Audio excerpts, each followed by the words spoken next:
Good day. Welcome to the Vision Zero Summit in Japan 2022, Session M on health, hygiene, and COVID-19. My name is René Leblanc. I'll be pleased to be your host.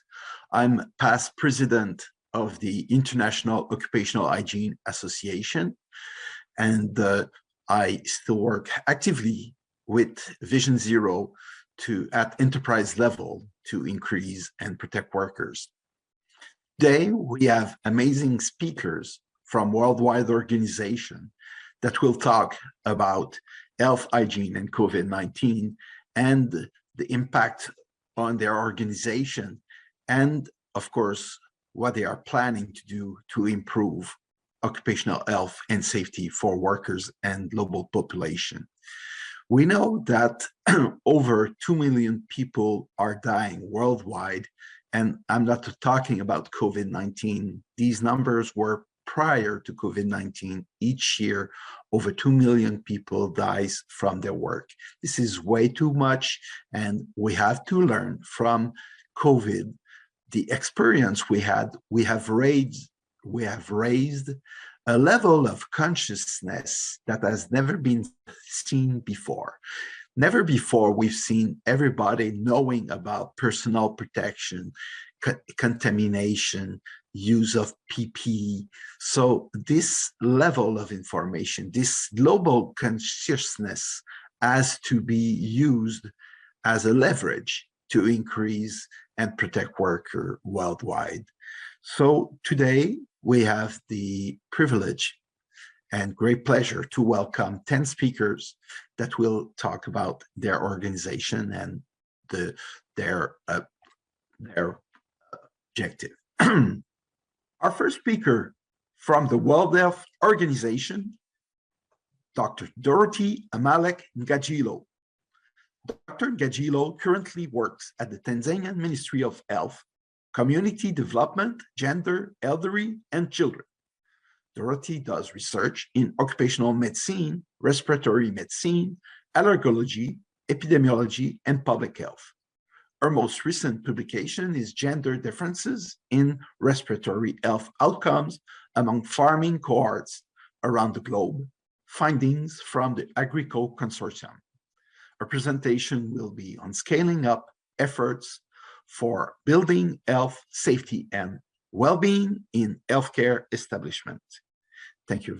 Please, Dr. Ngajilo, welcome. Good morning, good afternoon, and good evening, colleagues. Thank you for joining us today.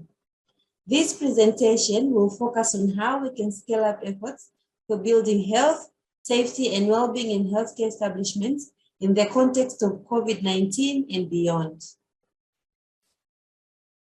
Health workers around the world are at the forefront in the daily battle to contain diseases and save lives, and they do this while risking their health and sometimes their lives.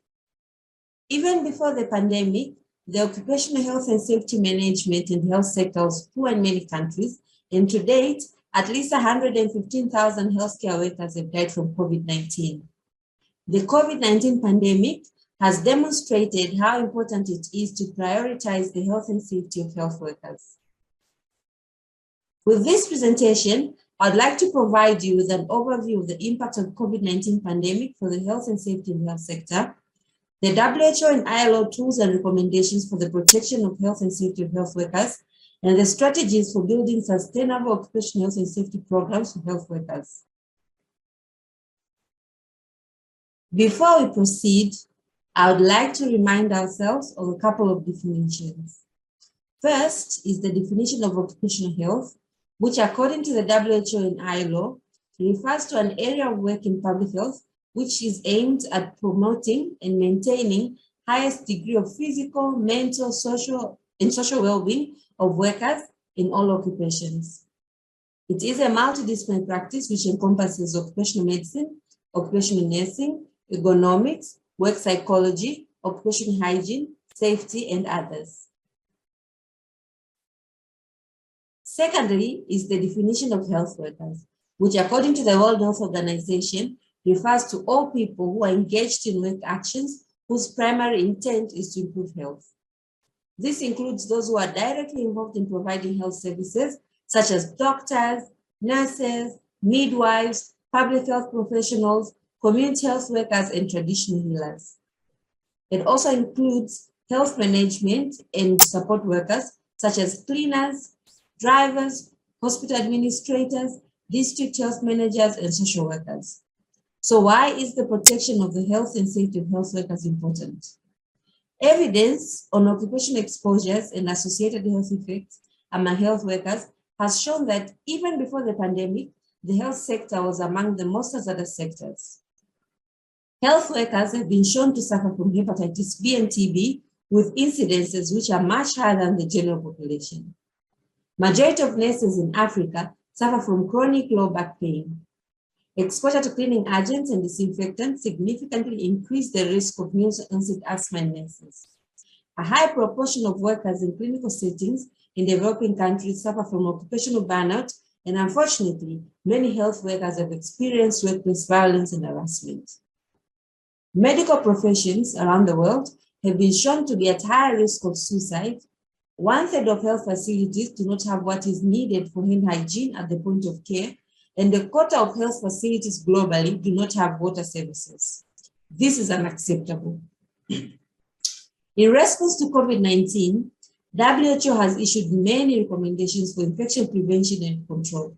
However, there is growing evidence which shows that the pandemic has amplified existing and even created new occupational hazards for health workers.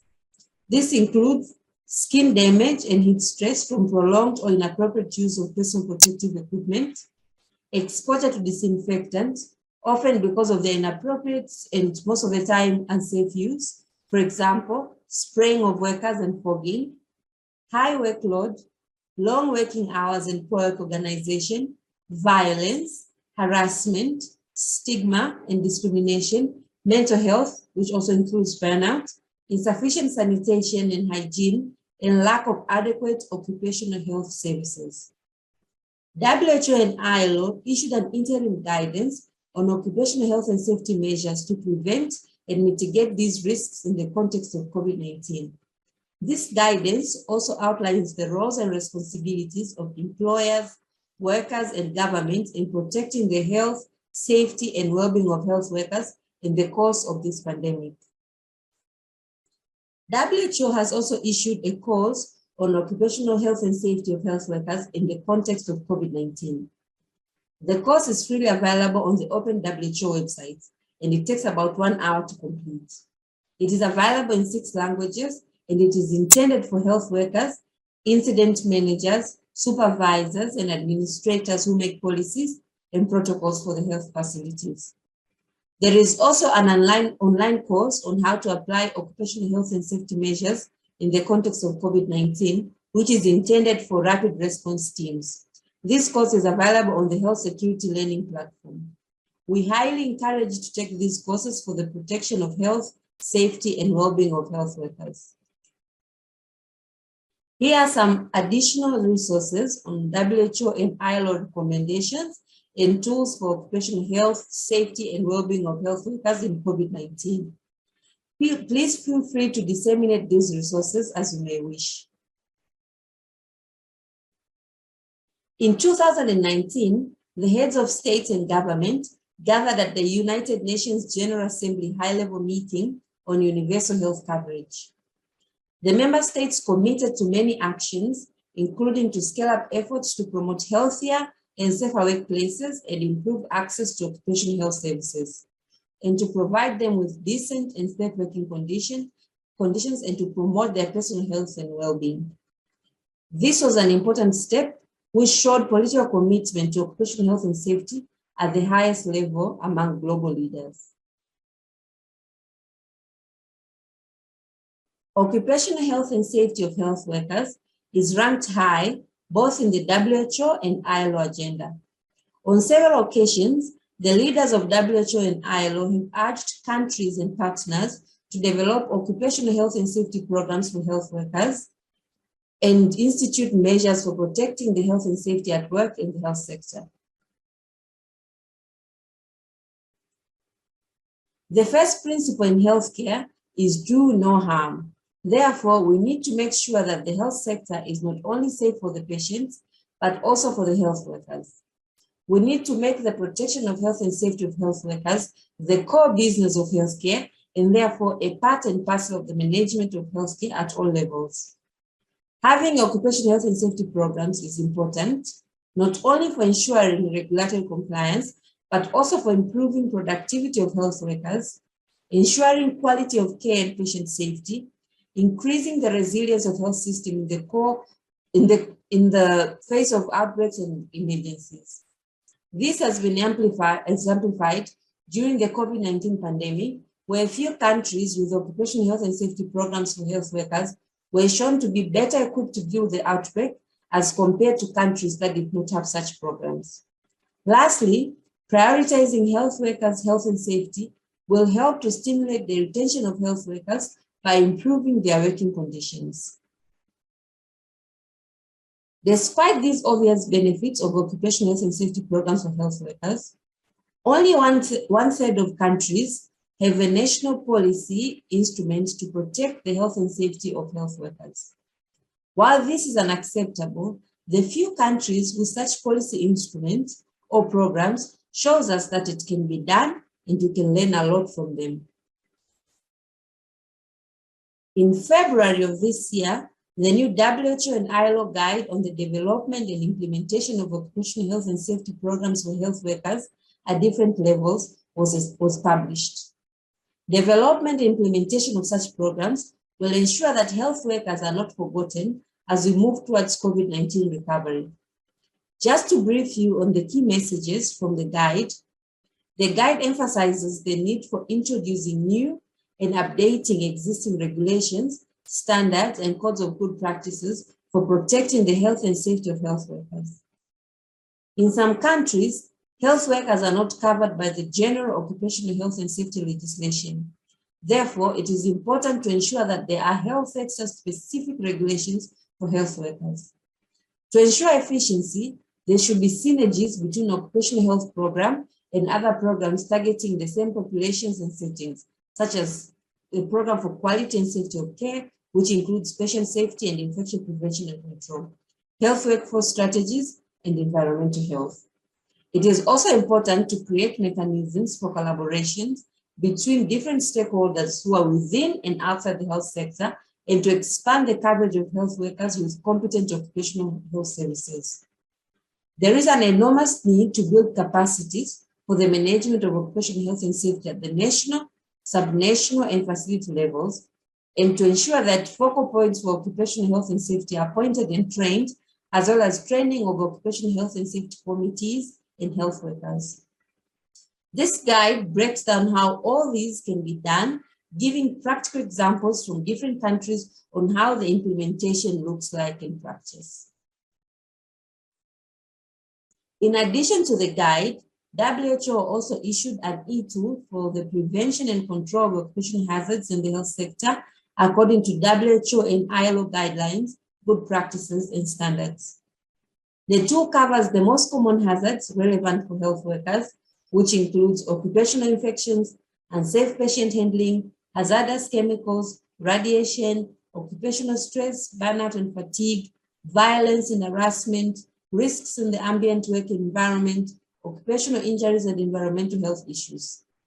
The tool will be updated regularly with the emergence of new evidence to ensure that the most current WHO and ILO recommendations are in place. We highly encourage you to visit the WHO website and interact with this tool, and we'll appreciate your feedback. To summarize the lesson learned and key messages regarding building health, safety, and well-being in the health sector, I would like to emphasize that health workers should continue to enjoy their right to decent, healthy, and safe working conditions in the context of COVID-19 and beyond. To ensure that health workers are not forgotten, even in the COVID-19 recovery, the protection of health and safety of health workers should be part of the core business of the health sector. We need to ensure that the healthcare environment is not only safe for the patients, but also for the health workers.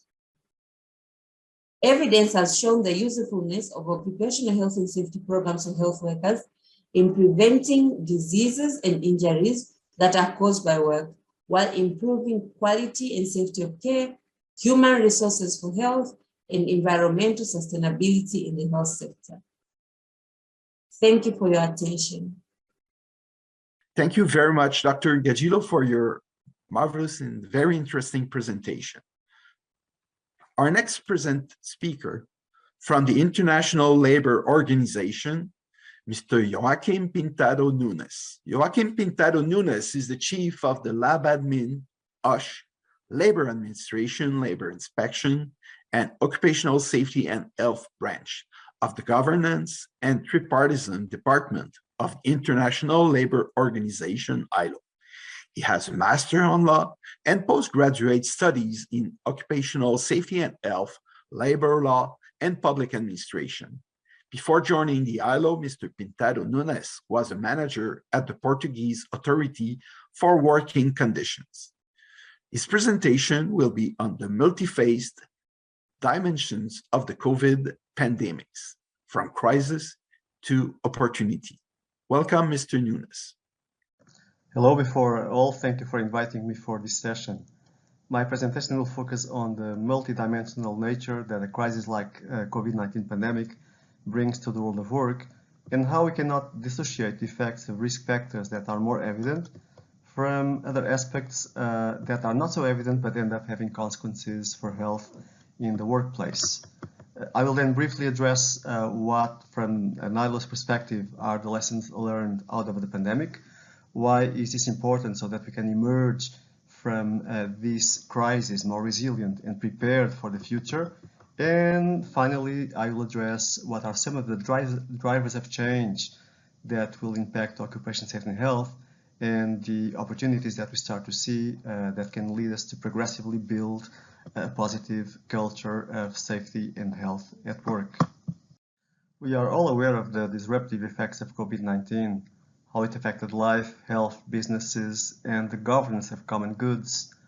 With a toll already exceeding 6 million fatalities, an increase in global poverty rates for the first time in 2 decades, with additional 8 million workers living in poverty in 2020, and with 28 million more unemployed persons in 2021 than in 2019, these are the social and economic effects of the pandemic. This is a pandemic that exposes many weaknesses, starting with the lack of preparation of health systems and workplaces to respond effectively to something of this size. It's also a pandemic that exposes vulnerabilities reflecting socio-economic differences between workers. While many workers were able to work remotely throughout the pandemic, this does not apply to all, and we have seen higher rates of infection in sectors like sales, cleaning, and domestic work, transportation, food production, restaurants and hospitality, social service, occupation, security, and of course, health. We have been seeing that there is a higher risk of occupational exposure for lower income workers, women, and older workers. For example, in some countries, disadvantaged minorities are more likely to be employed in essential occupations or with close proximity with the public, and as such, they are more impacted by outbreaks. Questions such as access to vaccines, healthcare, and occupational health services that in many countries provide assistance to a very limited number of workplaces have made it even more evident that there is a significant gap between countries that we need to address.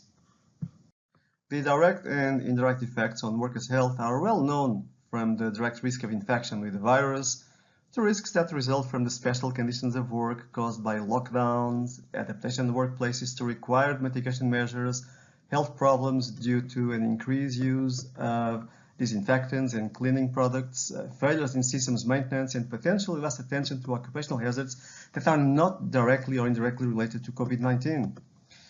Then we have the mental health dimension to take into account, both for those that remained in workplaces and those working remotely. And here we need to take into account a multitude of factors, from the fear of being infected to the fear of losing the job and lack of revenues, especially in countries with weak social protection systems. the need to adapt to new work arrangements and conditions sometimes changing rapidly, the higher anxiety and stress due to the need to adapt to new schedules, and for many of those that remained at home, the problem of isolation, difficulties defining working and personal time, work-life balance, and even in some cases, increased exposure to domestic violence.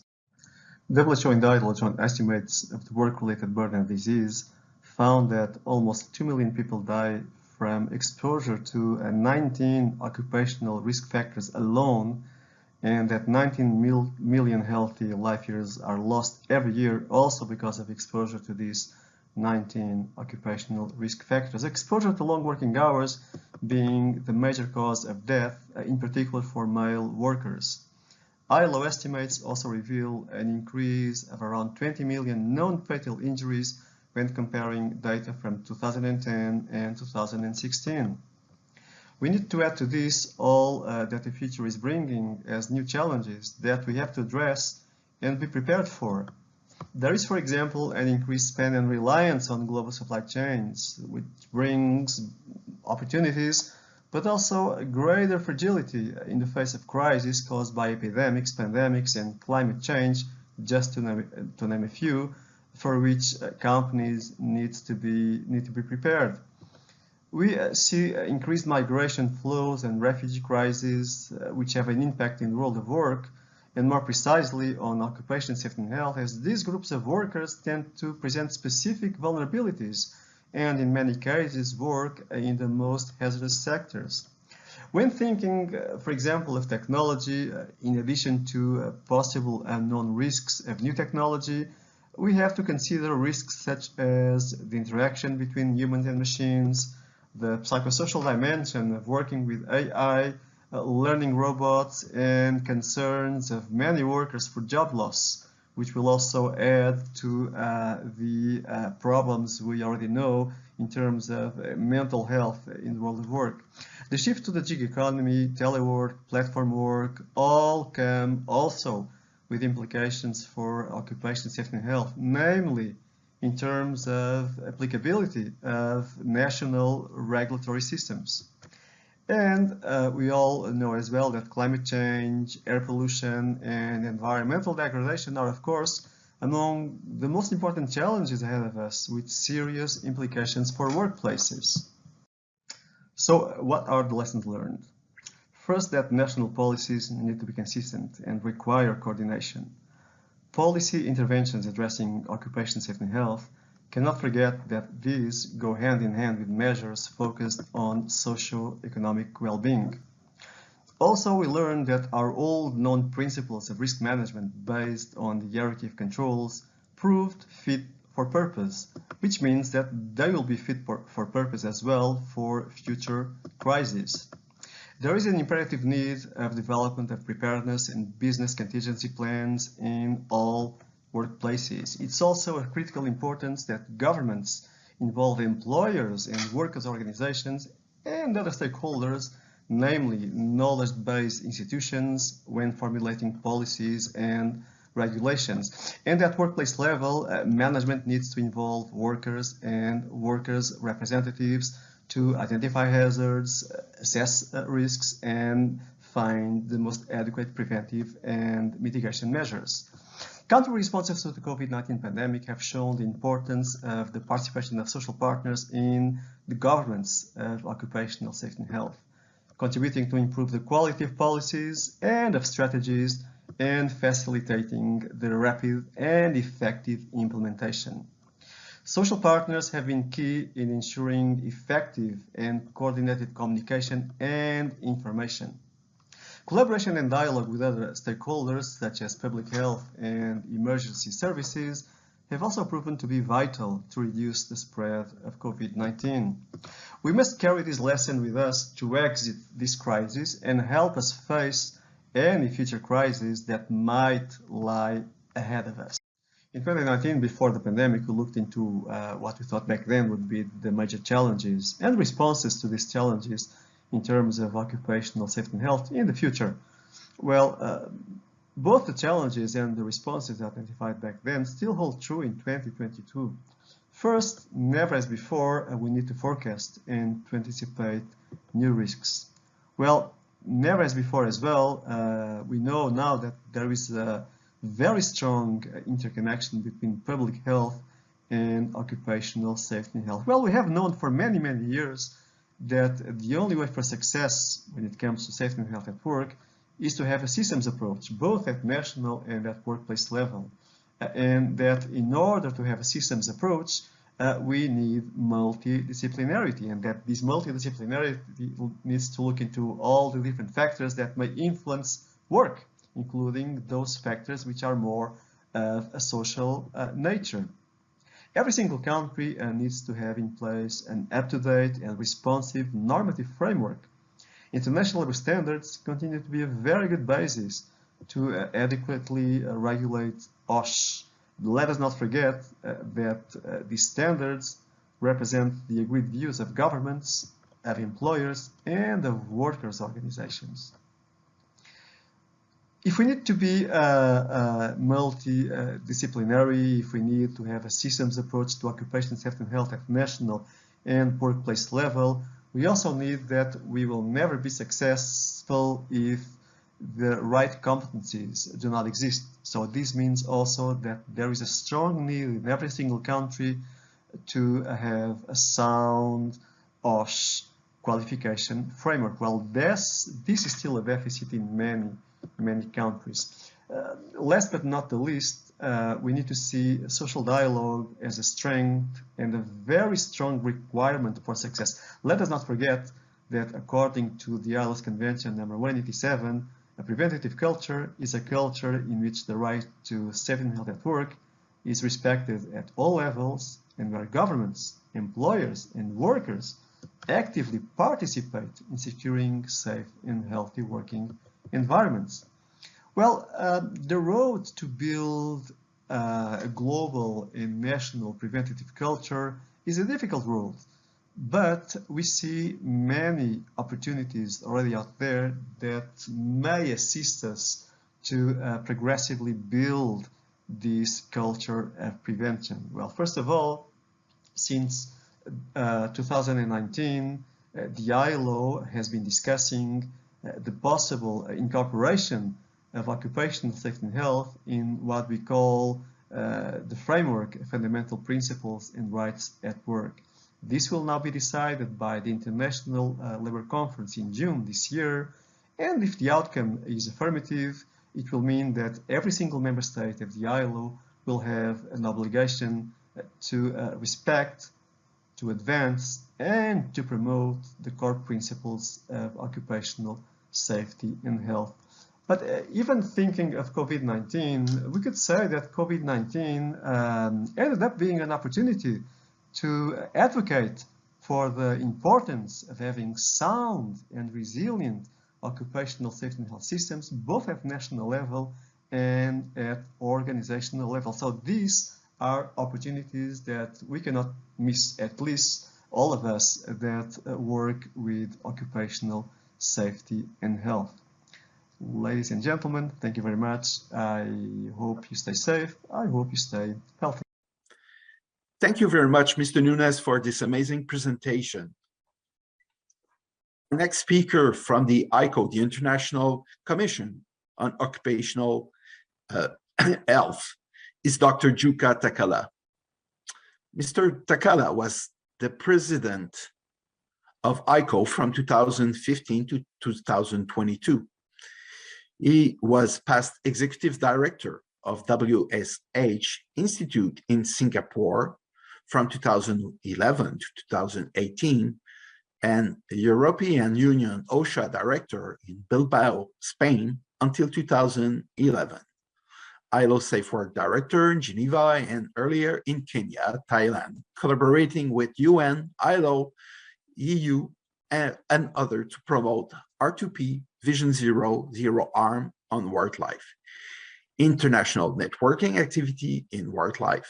As adjunct professor, University of Tampere, Finland, global research in OSH and work life, global estimates on work-related illnesses and injuries. His presentation will be on work injuries, disease, and disorders at work. Welcome, Dr. Takala. Good morning, good afternoon, good evening, wherever you are located today. And thank you for invitation to this Vision Zero Summit in Japan 2022. It's an honor and pleasure to talk to you today. I'm going to talk about the zero injuries and diseases and disorders at work. And I think some of the key points are coming in the slides next. Some 2.9 million people die every year caused by occupational accidents and diseases based on the latest estimates 2021. And in addition, 5.4% of the global domestic product is lost by poor working conditions, poor work environment. And there's an increase of both, a slight increase of the number of fatal cases and a more significant increase of the GDP lost. And that's particularly caused by the psychosocial factors at work, but were not covered well. Of course, they are not covered well by the fatal cases. Psychosocial factors and musculoskeletal disorders cause long-term disabilities, but not often fatal cases. But the number has gone up from 3.8% to 5.4%, which is a huge loss every year in the economies in the world. If you look at the trend, what we have had from 2014 to 2021, the numbers have gone up slightly, but apparently continuously.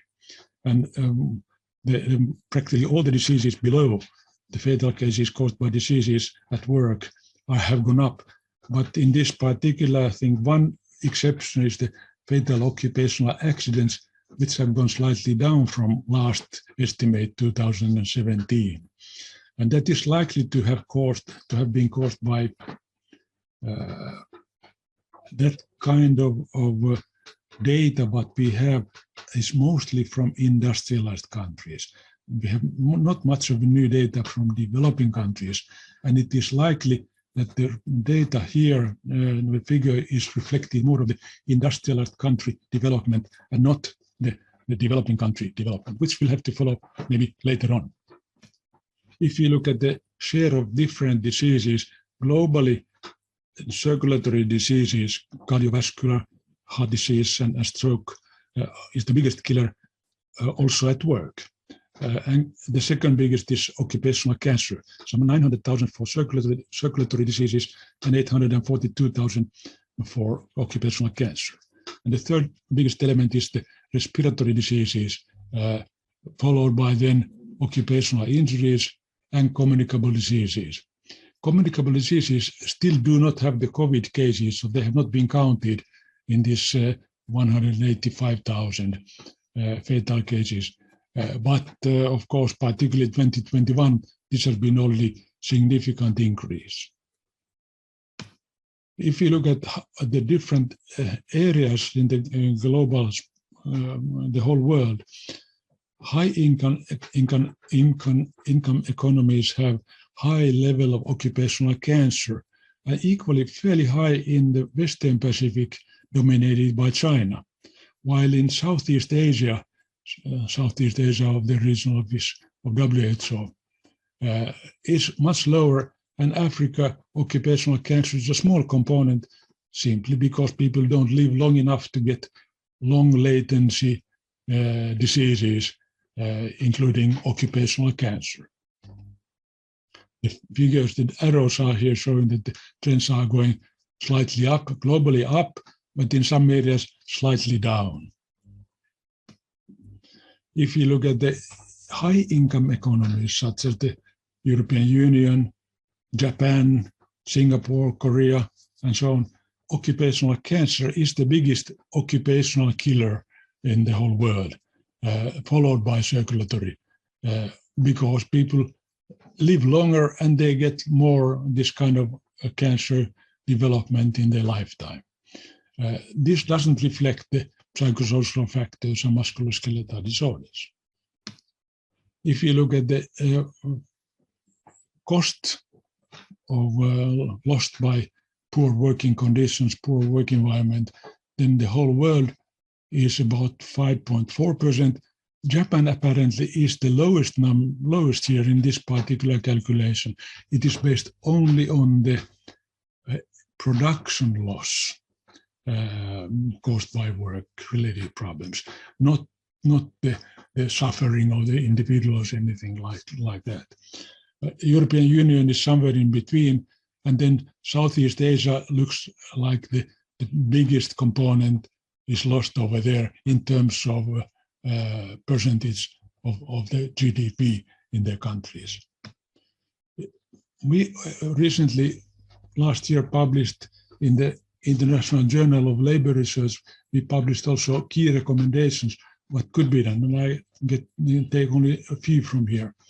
WHO traditionally, they are drivers for universal health coverage. Our proposal is to have universal occupational health coverage. Equally important, particularly for the prevention point of view, is the zero harm idea. And this is particularly important for this summit today. And I think this is something that we have to keep in mind, that the work-related problems have not been caused by nature or tsunamis or anything like that. They are caused by humans to other humans. And as a result, they can be also reduced and eliminated one by one in the long term. Equally, we have to keep in mind that we not only will have to take care of the prevention, but be prepared for the future, not only for the viruses what we have today, but also some other similar problem. Be prepared for something what we don't necessarily have now in our hands. We don't know them all, but we can be prepared. For example, the climate change may cause a lot of problems, but we can anticipate, maybe not accurately, but we can also know better, and we can prepare and be prepared for those problems in the future better than in the past. If you look at the different diseases and disorders, one cannot eliminate or reduce the diseases and disorders. What you can eliminate are the factors, the modifiable factors behind, whether it's cancer and asbestos or other cancer-causing substances or accidents or here the COVID-19 viruses and bacteria. Those factors we can try to fight. Not always with immediate measures. For example, for the viruses, looks like the vaccination has been the biggest preventive measure in this case. But these are the problems what we can tackle, the factors what we can modify. If you look at particularly the COVID item, already mentioned there are a number of COVID fatal cases also at work, but it's a pretty small component. For example, in Finland, the average age of people who die of COVID was 84 years, while the average life expectancy is 83 years. That means that old people who have many other problems, age and other diseases and disorders already, they are the ones who are the victims. But if you look at the disability component, then it's much, much higher. At the working age, 30% are working age people who get COVID. And according to Italian calculation, some 20% are caused by work. So these are not killing people. Killing is only 3% of the COVID cases, but 20% of those who get the disease are at work and getting them from work. So these are important things to keep in mind. Equally, you have to keep in mind that there are many different occupations where viruses and COVID in particular are much more relevant and much more important. The special nurses, these are the ones who are seeing the patients and helping them and treating them. But many others like painters and building construction cleaners have also odds ratio is about 3 times higher risk than those who are not exposed contamination or infections. At the same time, we can keep in mind this anticipation. The ILO's idea is to anticipate and prepare and be able to respond to crises. While the European Union strategic framework said that they have 3 different components. Keep in mind what is going to change. Then not only take care of the prevention, but being prepared. So these are the 3 major components. Equally, some of the items, but particularly in the European strategy, were very relevant to not only to European Union countries, but high-income countries and any countries in the world, is to keep this Vision Zero approach. If you want to look at the full text, here is the address, but it has a lot of different proposals what to do in order to take the Vision Zero approach into practice. So get this hold of this particular document, strategic framework for the European Union until 2027. You get a lot of new guidance how the Vision Zero can be used in tackling accidents and diseases and disorders at work. Now there came the full thing. Sorry for that. I have to go back to my PowerPoint behind.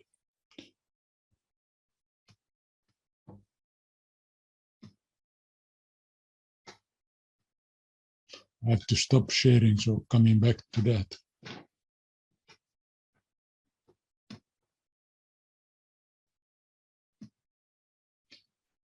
So hopefully you are able to see this now. So equally, the same thing here is that you can, yes, continue with this Vision Zero approach. What are the key points? What can be done by improving data collection and having better information and company level action and things like that? You'll find data from this particular file, strategic framework, in the internet link. Equally, the preparedness, this is an important thing to keep in mind. Be prepared for future problems. And if you look at the total picture, we have to keep in mind that there are perceived risks and real risks. And for example, this was made some time ago with the avian flu, was important at that time, and I updated the COVID cases here. These other data is based on the mortality, say circulatory diseases and cancer and so on. And each of those have a work-related component. If you count them together, then it comes a big component, while in any case, any individual disease may be not radically big component. While people perceive that, no, it's not a big problem, but together it is a big problem. It's only dispersed in many diseases and many disorders. If you look at the COVID again, they don't kill that many workers, but they are putting a lot of people out of work. Some people for a short period, some other for a longer period. So it is still a component where the work-relatedness is important part to keep in mind in the real risk. Above the horizontal line, we have the perceptions, while the reality is below, the real risk is below the line. And one more thing is to keep in mind that all United Nations development goals have something to do with the workforce. You cannot eliminate poverty without the workforce, which is healthy and safe and can produce the resources for us. You cannot eliminate the hunger. Zero hunger is the target here, if you don't have the workforce. Of course, good health, number 3, WHO is looking for that particularly, and decent work are important. ILO is looking for that. I'm just, my background here is the ILO building, where we had a meeting on safety and health at constructions. So these are the 2 things what are often mentioned, 3 and 8, but practically all of the development goals need the workforce. And when the workforce is healthy and safe, then we can prevent problems, not only work-related problems, but practically all problems what we have in the global, for the global mankind. So this is all what I wanted to say. this last picture is to show that exactly like we can observe the universe by big observatories, we can have a number of different telescopes, smaller observatories around the world. So the big ones could be ILO and WHO, and the small ones could be then individual country institutions and programs and so on. But together can be calibrating the work. This is laser calibration to make them all work together, not only in the European Southern Observatory like in this picture, but all over the world. We can work together to sort out the problem. Thank you very much. Thank you very much, Dr. Takala, for your amazing presentation. It was a great honor to listen to your presentation. Our next speaker from the World Federation of Public Health Association, Dr. Walter Ricciardi. Professor Ricciardi graduated with a degree in medicine in 1986 and a doctorate in public health medicine in 1990 from the University of Naples. He currently holds the title of Professor in Hygiene and Public Health at the Università Cattolica del Sacro Cuore in Rome, where he is also director of the Department of Public Health and deputy head of the Faculty of Medicine, in addition to contributing to over 300 academic papers, primarily in the field of epidemiology, health services research, and public health genomics. He is also editor of the European Journal of Public Health and the Oxford Handbook of Public Health Practices, and founding editor of the Italian Journal of Public Health. Today's presentation, Fighting COVID-19, the experience of the first affected country after China. Welcome, Dr. Ricciardi. Hello, my name is Walter Ricciardi. I'm professor of public health at the Catholic University in Rome, president of the World Federation of Public Health Association, and in Italy, I'm the scientific advisor to the Italian Minister of Health. I will try to share the screen in order to have the presentation on the screen and to talk about Italy, the first country experienced and affected by the COVID-19 after China. After Dr. Li Wenliang notified strange cases of atypical pneumonia, China informed the WHO, the World Health Organization, on December the 31st, 2019. And at that time, I was sitting in the executive committee of the World Health Organization as a representative of Italy. And of course, we were all concerned about the communication given by Dr. Tedros after his comeback from Beijing. But we couldn't imagine what was going on in Italy. As you can see, Italy was the first country, and after the first case in Israel, the first case in Milan on the 22nd of February, and then, of course, a series of unfortunate events, particularly in the Lombardy regions, which affected very strongly the northeastern part of the Italian country. And the country was shocked because the richest part of Italy, in particular the city of Bergamo and in the region Lombardy, was strongly affected. We had thousands of deaths, and the image of military trucks carrying out from the cities the coffin of dead people shocked the countries. So we took a very tough decision, which at the beginning was hardly to believe, particularly from our neighboring countries. So we declare a quarantine and to lock down the country, and then to extend this lockdown for 2 months.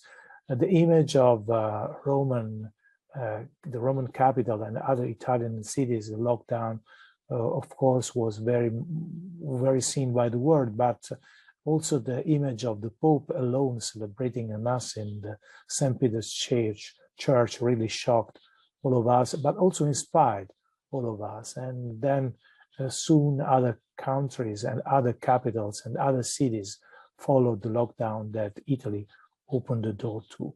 And this was really a saving measure for the country, because after the lockdown, the epidemics start to slow down and then to decrease. And with the protective measures that we adopted, we have been saved 38,000 lives, as the Imperial College said. At that time, Italy was communicating information to all countries. Particularly, I personally had a meeting at the G7 with the ministries of health of the G7 countries. And in particular, I spoke with the ministers of health of UK and USA, but unfortunately, I wasn't able to convince them about the fact that it was a serious problem. So while I was speaking at Sky TV about the measures that could be taken and should be taken by the UK, that was the case of the underground in London. And of course, I'm not surprised that the United Kingdom cases rocketed, and there was, of course, the obligation to do a lockdown some weeks later. So was the case for the United States. I had conversation with our colleagues in the USA, but of course, the lockdown was not adopted or was adopted very late. And so also the United States faced a very strong increase in cases. At the beginning, we struggled with the European Union. This is an image of the Minister of Health. We had a meeting, a special meeting with the 27 Ministers of Health of the European Union. We weren't able to convince them of the urgency of the measures. And in fact, the first 2 months, we fought alone. Actually, Europe apologized later. And our experience really paved the way for a new phase of European collaboration in the health sectors. I also started, together with some colleagues, to speak to the press regularly, and we, the scientists, became very known, which was for most of us unusual to be all the time, but was very important to grant to the population a correct information about a virus which at that time was unknown. Then, of course, after the mitigation and containment of the epidemic, start strong pressure to reopen everything. We warned that that was not the case to do so quickly and so roughly the measures that have been taken before, but we succeed only partially. For instance, in Italy, I wasn't able to convince to lock down and to essentially slow down the reopening of bars and restaurants, while, of course, schools and kindergarten were closed. And this, of course, was a problem because when the third wave of the epidemic started again. Then, of course, it was the problem of the variants. You may compare here the R0 with the COVID variants of the original virus one, and then the other variants that emerged. You can see that India, the so-called Indian variants at the beginning, then WHO changed to alphabetical orders, really was a problem for the whole world, because from India very soon came to Europe and again to Italy. I wasn't able again to convince the country to have a second lockdown. I called the lockdown of Milan and Naples at that time, where the city where the Indian variants was entering the country, and that you can see how the second wave was really even stronger than the first wave. And I was able to again slow down the decision of the government and introduce again another lockdown. And we had a third wave, which has cost the country 70,000 deaths. This is something that we have to bear in mind, that advising the government sometimes is very disappointing.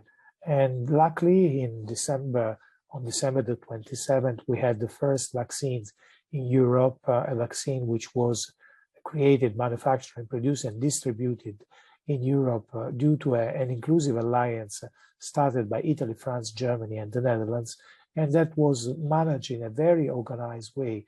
Actually, the distribution was granted by a very complicated logistic efforts coordinated by a general of the army, and we were very successful, actually one of the best performing countries in the world. Now, essentially, again, after vaccines, the tendency and the trend by many people to convince that it was essentially the case to have the similar approach of influenza. And now it's for us the time to speak about the fact that the COVID-19 is not flu. There is a different overdispersion. There is a different incubation period. There is a different severity. Actually, in many countries, COVID-19 is the first cause of death. In Italy, is the third.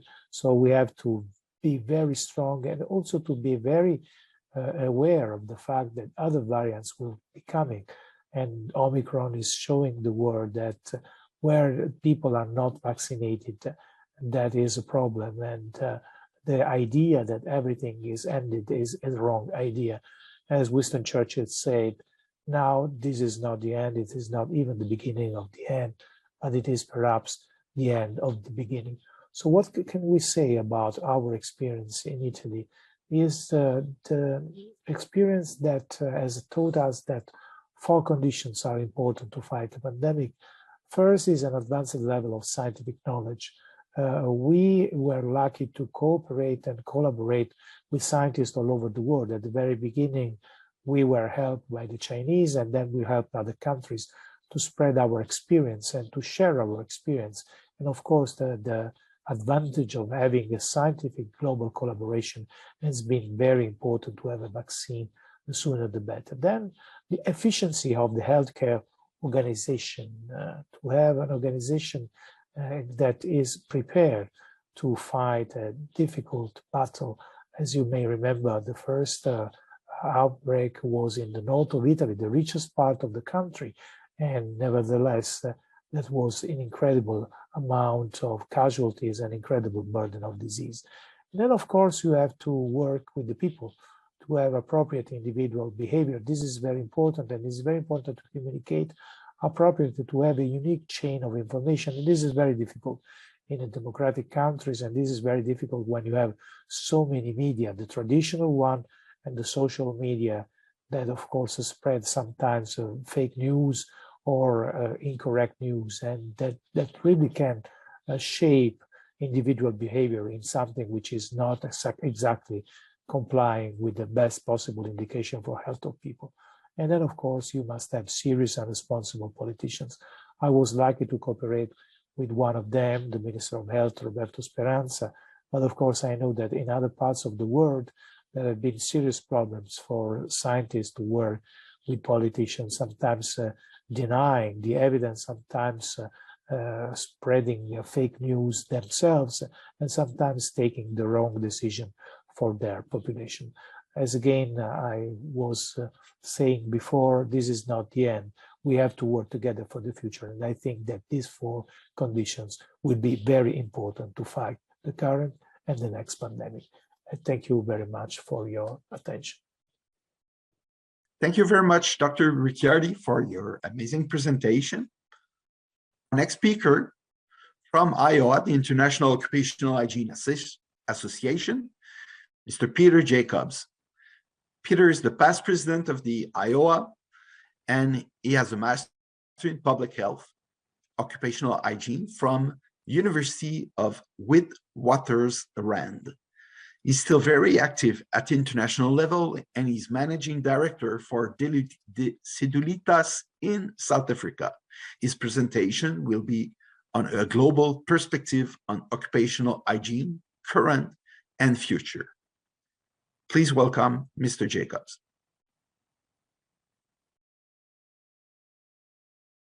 Hello, everyone. My name is Peter John Jacobs. I'm going to be talking to a global perspective on occupational hygiene, the current and the future scenarios as I see these playing out. Before I commence with my presentation, I would like to state that the views I express in this presentation are my own and do not necessarily represent those of IOHA or any other association I'm affiliated to. I would also like to declare no conflict of interest in relation to this presentation.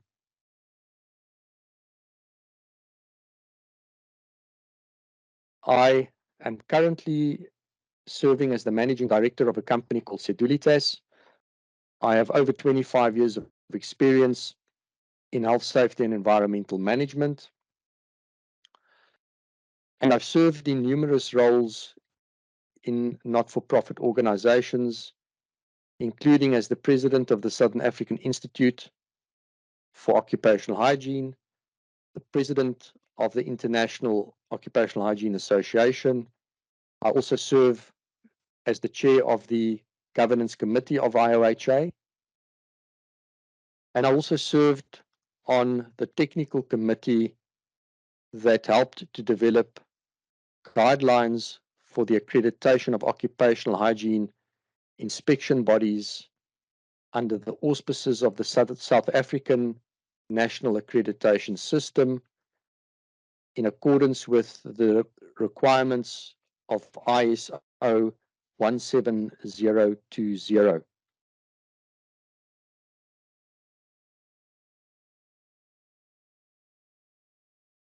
The vision is zero. Zero harm is our vision. We can not tolerate sending people home from work in a state of health any different to that state of health in which they came to work.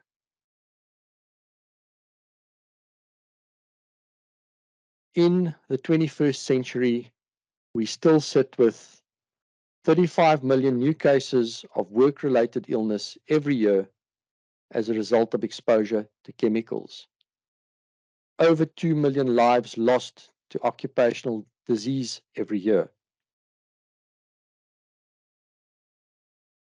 Global estimates are that we need a bare minimum of 44,000 certified occupational hygienists.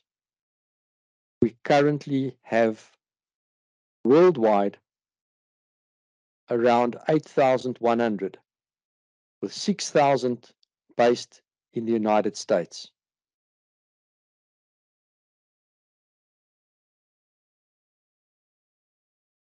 So why do we need 44,000, or minimum of 44,000 certified occupational hygienists? The reality, ladies and gentlemen, is that occupational hygienists play a pivotal, critical role in identifying, understanding, mitigating, and managing work-related health risks. Without the occupational hygienist in the workplace, we fail to properly identify risk. If we fail to properly identify risk, how do we properly manage, reduce, control, mitigate that risk? Now, to become an occupational hygienist requires many years of education and experience. We also see a global inequality related to occupational hygiene skill sets. We see 6,000 or just over 6,000 hygienists in the United States. The globe as a total has just over 8,000. That means that only 2,000 certified practitioners operate around the globe outside the United States. This leaves workplaces and workers vulnerable. And if we are serious about Vision Zero, then we need to act, and we need to act now. IOHA has been doing its best to try to reduce or to grow the profession and reduce this gap between skills and the number of hygienists and the required number. IOHA currently comprises 35 nations. 35 nations are represented within IOHA, and a total of 39 global professional organizations make up the IOHA board composition, representing around 18,000 professionals. However, as I've stated previously, of these 18,000 professionals, only around 8,000 or just over 8,000 are certified, meaning professionally accredited, capable of serving at a professional level in occupational hygiene. IOHA has also taken the initiative to establish a national accreditation recognition scheme, which is set out to promote the development of professional certification programs globally, to make global certification or growing in a career and becoming a certified professional accessible to various or all the regions of the world.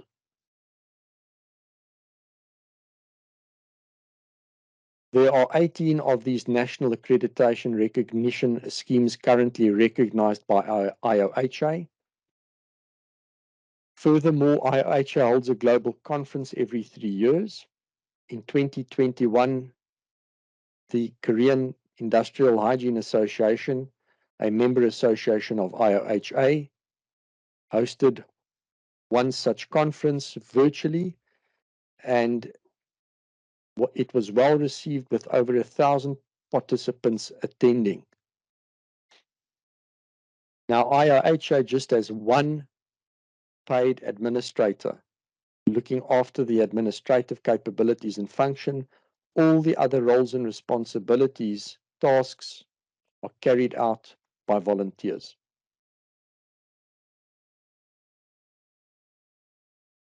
So let's take the 35 nations that are represented within IOHA out of 195 nations across the world. We see that only 18% of the nations are represented. If we look at the 8,000, just over 8,000 certified hygiene professionals across the globe, and we look at a global worker population of around 3.29 billion, you can do the math on that, and it doesn't take a rocket scientist to see that there is an enormous shortfall of hygiene related skills across the globe and within workplaces looking out for workers globally. Africa, for example, has one member association out of 54 nations. We simply need to look at the worker growth rate over the last 20 odd years and see that roughly 1 billion more people are employed in 2021 or were employed in 2021 in relation to 20 years back, 1991. If we look at the number of certified occupational hygienists and the growth rate, or shall I say, the lack of growth, it paints a harrowing picture. There is no ways that 8,000 professionals can serve a workforce of 3.29 billion.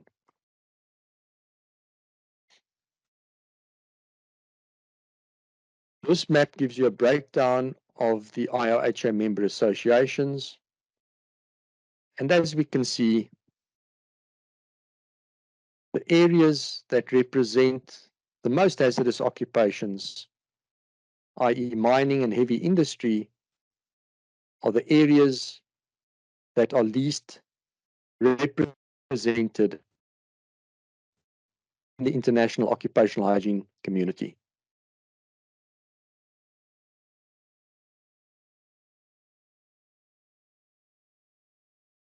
In an effort to try and bridge the gap and to grow the amount of professionals, occupational hygienists that can serve and service the global worker and workplace communities, the Occupational Hygiene Training Association was brought to life in 2007. The OHTA's primary focus is to make low-cost, world-class courses available to health and safety practitioners in underserved communities. The course content is developed and maintained on a volunteer basis at no payment received by highly skilled occupational hygienists recognized as experts in their field, globally recognized as experts in their field. And many courses have been translated into various languages, also at no cost, on a volunteer basis, to be able to serve the underserved communities of the globe. All these training, all the training material has been made available at no cost and can be accessed by following the URL on the bottom of your screen.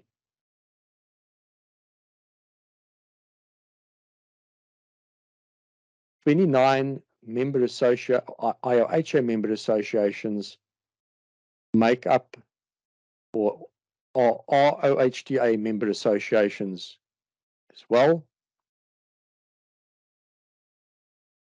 And for a group of volunteers who've developed training courses, and for training providers that run these courses, you can see that it has had an enormous impact, positive impact across the globe over the last 10, 12 years.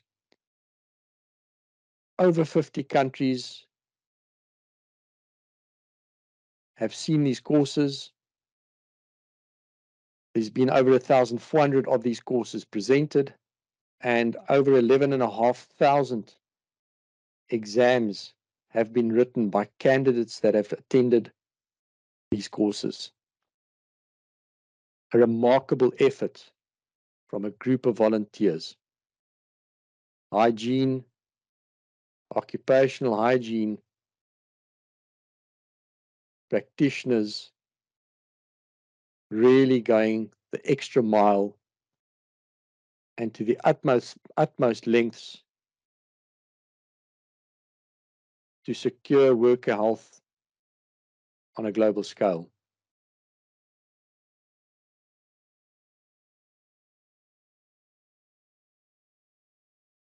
The reality into the future, we have to be able to grow hygiene professionals to match global workforce growth.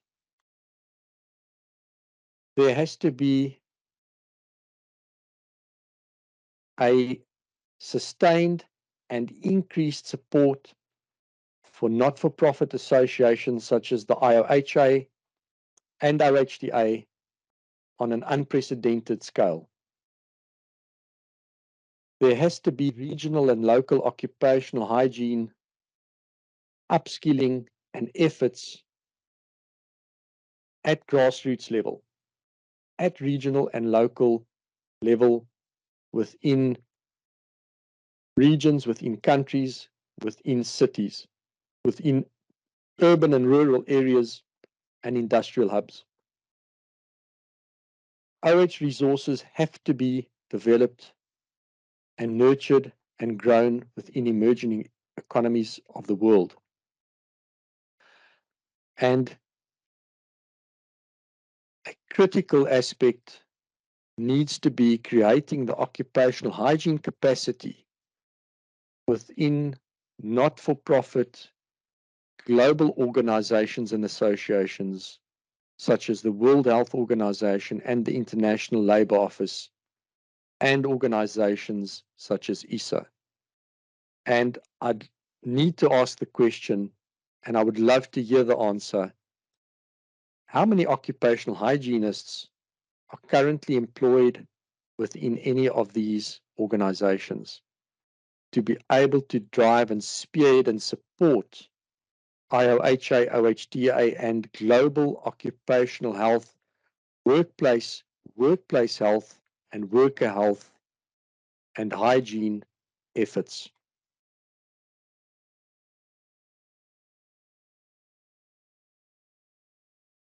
We also need to be focusing on all dimensions of occupational hygiene. The chemicals, the physical agents, the biological agents, the ergonomic factors, as well as the psychosocial factors. And I've also read some papers that predict that by 2030, 50% of all workplace ill health related claims will be psychosocial in nature. Stress, overwork, burnout. Are we prepared for this? Do we have professionals in place to help manage, identify the risk, manage the risk, mitigate, control the risk in time so that we don't end up with a huge burden of disease and this workplace ill health conditions spiraling out of control?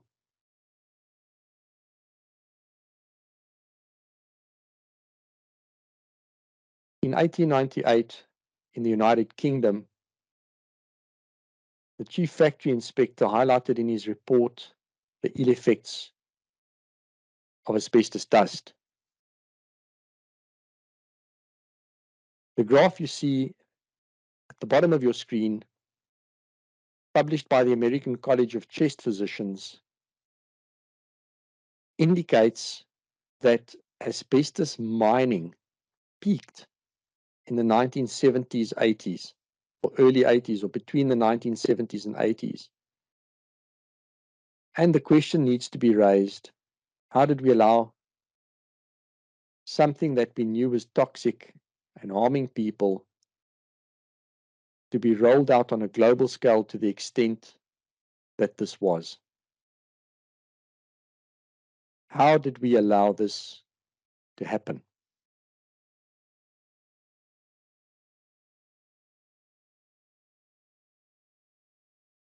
In the words of Charles Darwin, it's not the strongest or the most intelligent who will survive, but those who can best manage change.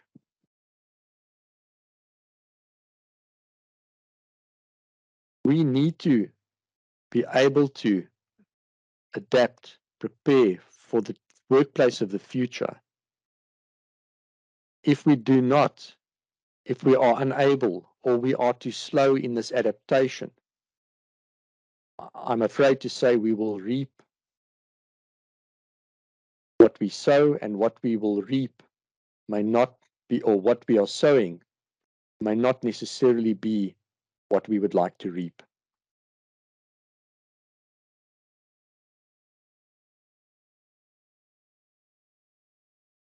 I would like to leave you with this thought. A world of work and a world of workplaces that truly integrate occupational hygiene into the overall health, safety, and environmental paradigm. We are inclined to focus on things that stir up an immediate emotion within us. When somebody gets injured, severely injured, or even dies in the workplace as a result of an immediate cause, we tend to act with an emotive response, and we tend to take immediate action. However, someone contracts a disease or is exposed to workplace-related contaminants and only develops a disease as a result of that exposure in 20, 30, 40 years' time, and dies a slow, painful death away from work, something we can't necessarily see. Can we conceptualize that? Are we capable as humans to truly act upon that? Given the statistics I showed you earlier, occupational related diseases and deaths as a result of these diseases far outweigh any safety-related deaths, which says to me, we cannot comprehend and act as we should upon something that's got a long latency period. And we're going to need to adapt and change our paradigm if we truly believe and want to make Vision Zero, turn Vision Zero into a reality. Ladies and gentlemen, thank you for allowing me the opportunity to present to you. I wish you a wonderful remainder of the Vision Zero Summit. And until next time, take care and God bless. Thank you, Peter, for your presentation. Dear session chairs and speakers, thank you very much for this exciting first part of your sessions.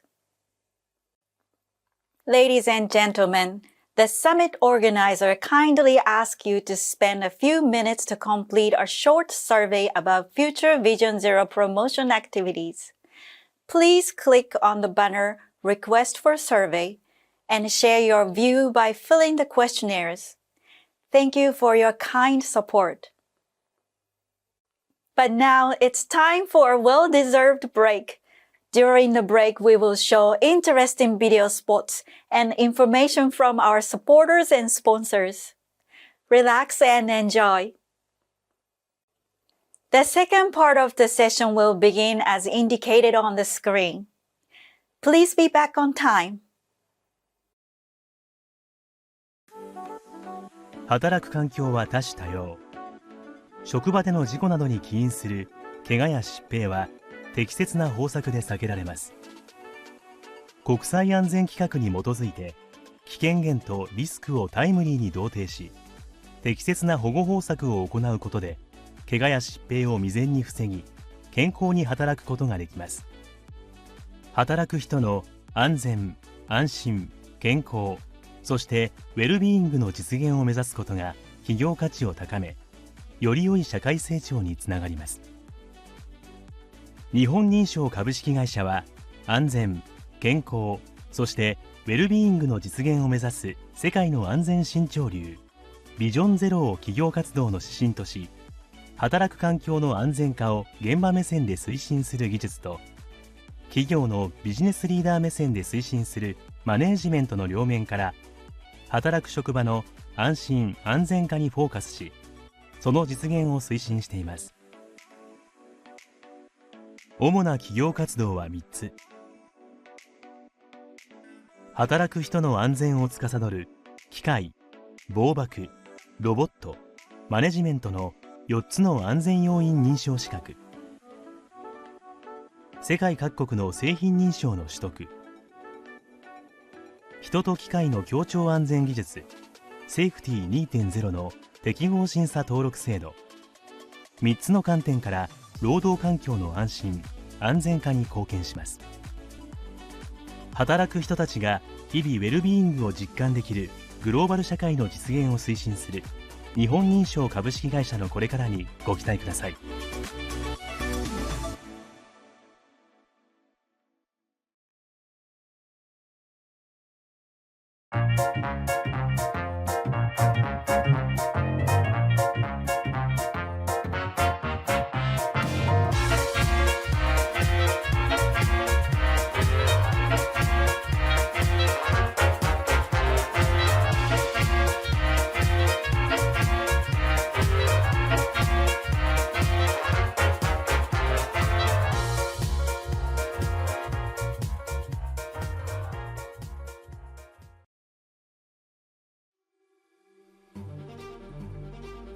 There's an unstoppable wave of change moving across the global business landscape, cascading through boardrooms, sending ripples through supply chains and beyond.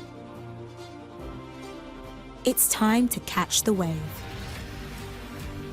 The COVID-19 pandemic, climate crisis, and rise of social justice movements around the world have all accelerated thinking beyond the here and now. What does it mean to be a responsible, sustainable, resilient business built on solid environmental, social, and governance principles. It all starts with people. It's no coincidence that those businesses setting high standards for the treatment of their workforces, communities, and supply chains reap rewards with stronger performance and growth. Our connected world expects organizations to prioritize public good and behave responsibly. Employees and customers will call out poor working conditions and demand better. But this is not just about doing the right thing. Social sustainability is the backbone of corporate resilience. It supports stronger operational performance and cash flow. And right now, that feels more critical than ever. The environment has been the flagship cause driving the corporate sustainability agenda. Now it's time to put people alongside planet and profit, to unlock and unleash the tremendous value that lies in our global workforce. IOSH is working alongside international organisations, including UN agencies and initiatives, such as the World Health Organization, ILO, and UN Global Compact to harness the collective energy of progressive businesses. Together, we're making a long-term commitment to drive social sustainability forward, with a global force of safety and health professionals making change happen on the ground. Because safer environments and enlightened attitudes to health and well-being, diversity and inclusion are all safety and health issues too. And COVID-19 has shown just how vital it is to protect people. If businesses are not just to survive, but thrive. Together, we can be part of a global network of resilient, profitable businesses and organizations that flourish, equitably and sustainably, around safe, healthy workforces. It's time for a new world of work. It's time to catch the wave with IOSH.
We at IDEC, our main business is HMI, Human-Machine Interface. We believe that this will change. So automation will become more and more important. We will also need to address new requirements from people in terms of their own well-being. So again, a lot of new things that we can develop to move forward and provide additional safety and peace of mind. 生産現場では世界的な新しい流れビジョンゼロの考え方に基づき安全文化を作る活動を展開しています。自分らしく能力を発揮しながら働くことができて安全が常に議論される職場を作るために3つのことを進めています。従業員に参加を促すこと、従業員の声を尊重すること、組織横断的なチームで議論して知識を共有すること、全社員が健康で安心して働き、無事に家族のもとに帰ることを実現します。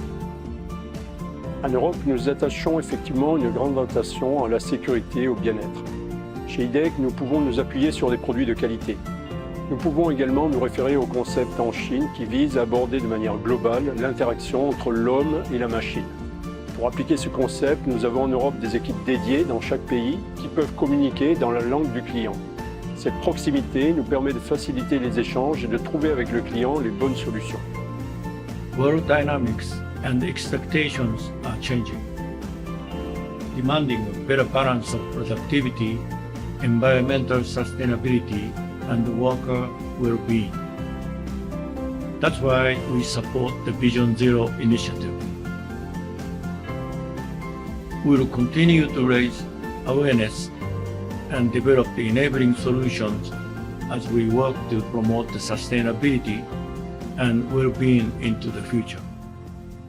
Ensures workers' sense of security at manufacturing sites. Enhances workers' safety. Secure and reliable access control, advanced authentication and authorization. Autonomous mobile robots increase safety and productivity. Provides a safe working environment for people working with robots. Safety and beyond. IDEC.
tiny, invisible bubbles that are smaller than any we normally see.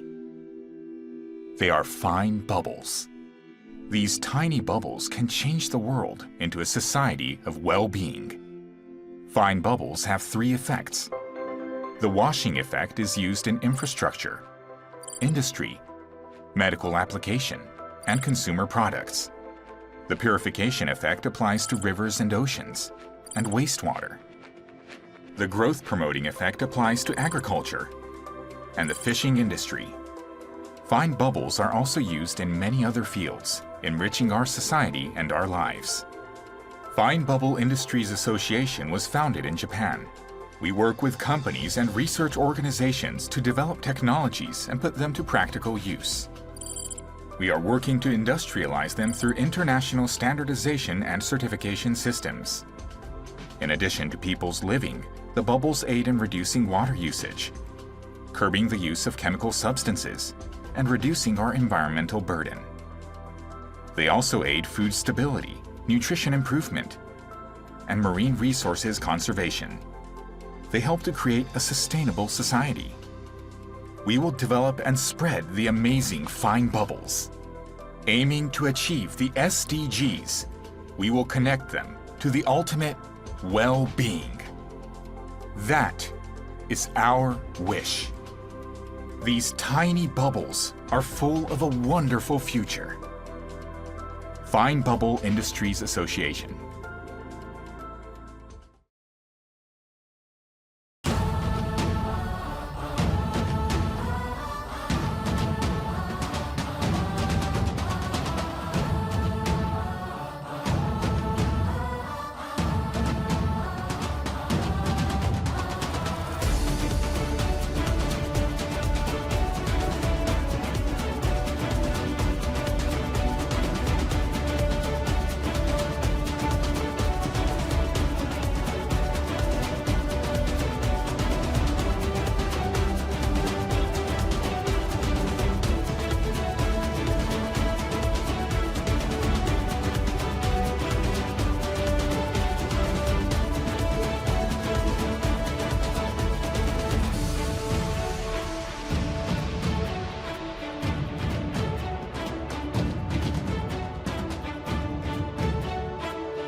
We do our jobs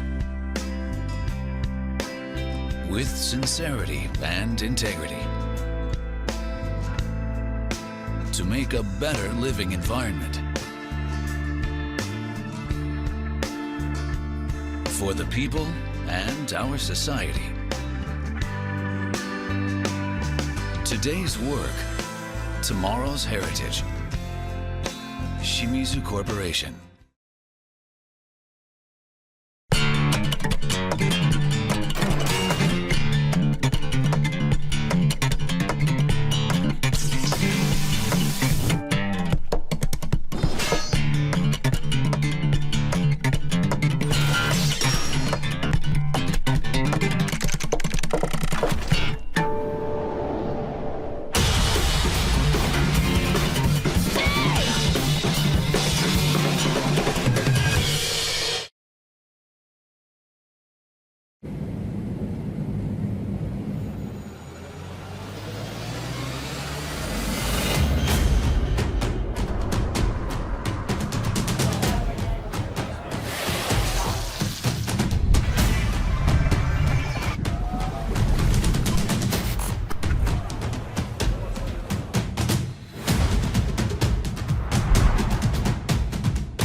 日歩は ICT、IoT で舗装現場をつなぐ。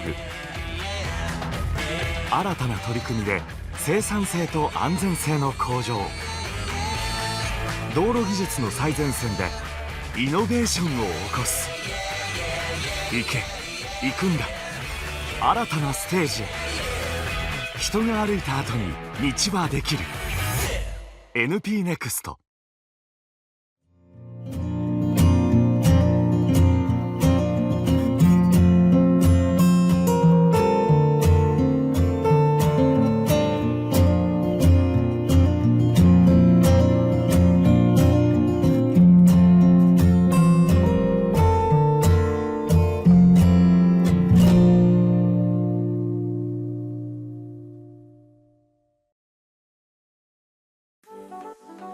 働く環境は多種多様。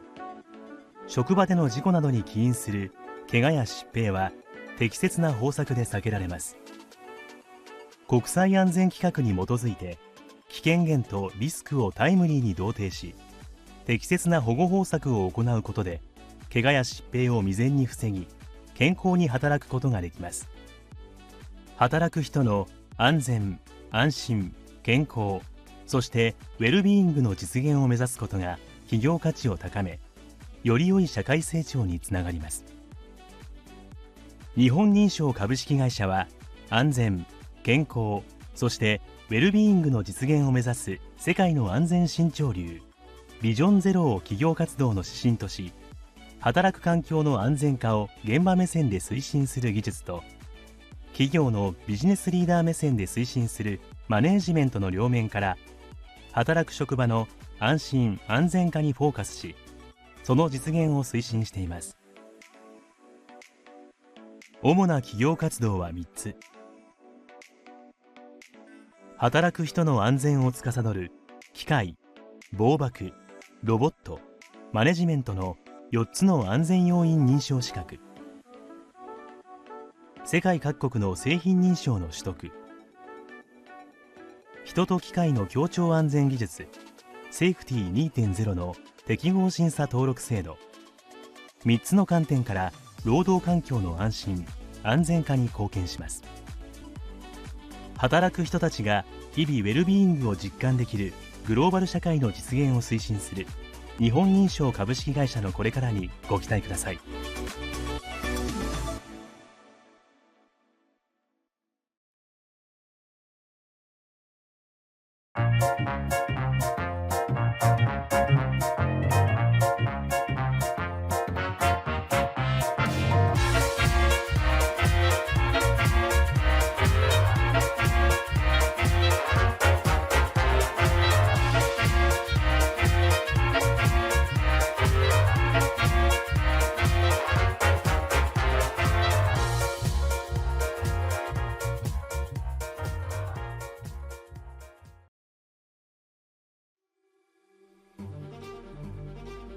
There's an unstoppable wave of change moving across the global business landscape, cascading through boardrooms, sending ripples through supply chains and beyond.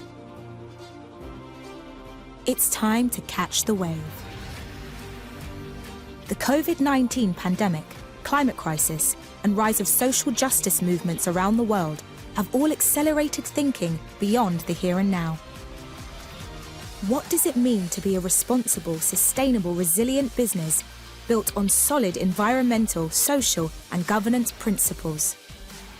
It all starts with people. It's no coincidence that those businesses setting high standards for the treatment of their workforces, communities, and supply chains reap rewards with stronger performance and growth. Our connected world expects organizations to prioritize public good and behave responsibly. Employees and customers will call out poor working conditions and demand better. But this is not just about doing the right thing. Social sustainability is the backbone of corporate resilience. It supports stronger operational performance and cash flow. And right now, that feels more critical than ever. The environment has been the flagship cause driving the corporate sustainability agenda. Now it's time to put people alongside planet and profit. To unlock and unleash the tremendous value that lies in our global workforce. IOSH is working alongside international organisations, including UN agencies and initiatives, such as the World Health Organization, ILO, and UN Global Compact to harness the collective energy of progressive businesses. Together, we're making a long-term commitment to drive social sustainability forward, with a global force of safety and health professionals making change happen on the ground. Because safer environments and enlightened attitudes to health and well-being, diversity and inclusion are all safety and health issues too. And COVID-19 has shown just how vital it is to protect people. If businesses are not just to survive, but thrive. Together, we can be part of a global network of resilient, profitable businesses and organisations that flourish, equitably and sustainably, around safe, healthy workforces. It's time for a new world of work. It's time to catch the wave with IOSH.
tiny, invisible bubbles that are smaller than any we normally see.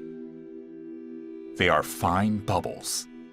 These tiny bubbles can change the world into a society of well-being. Fine bubbles have three effects. The washing effect is used in infrastructure, industry, medical application, and consumer products. The purification effect applies to rivers and oceans, and wastewater. The growth-promoting effect applies to agriculture and the fishing industry. Fine bubbles are also used in many other fields, enriching our society and our lives. Fine Bubble Industries Association was founded in Japan. We work with companies and research organizations to develop technologies and put them to practical use. We are working to industrialize them through international standardization and certification systems. In addition to people's living, the bubbles aid in reducing water usage, curbing the use of chemical substances, and reducing our environmental burden. They also aid food stability, nutrition improvement, and marine resources conservation. They help to create a sustainable society. We will develop and spread the amazing fine bubbles. Aiming to achieve the SDGs, we will connect them to the ultimate well-being. That is our wish. These tiny bubbles are full of a wonderful future. Fine Bubble Industries Association.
We do our jobs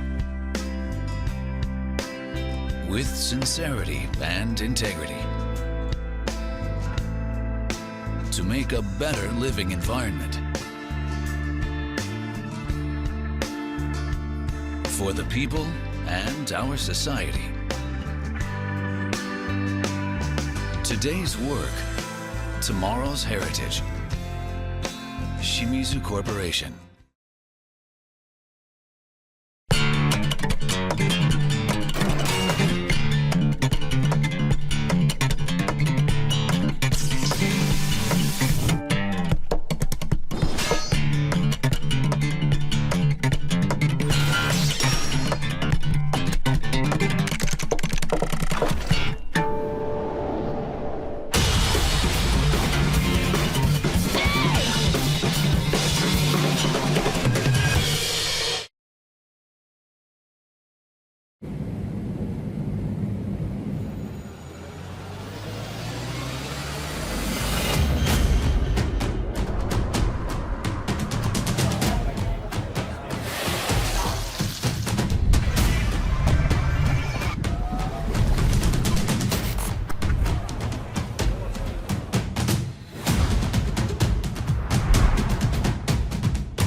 日歩は ICT、IoT で舗装現場をつなぐ。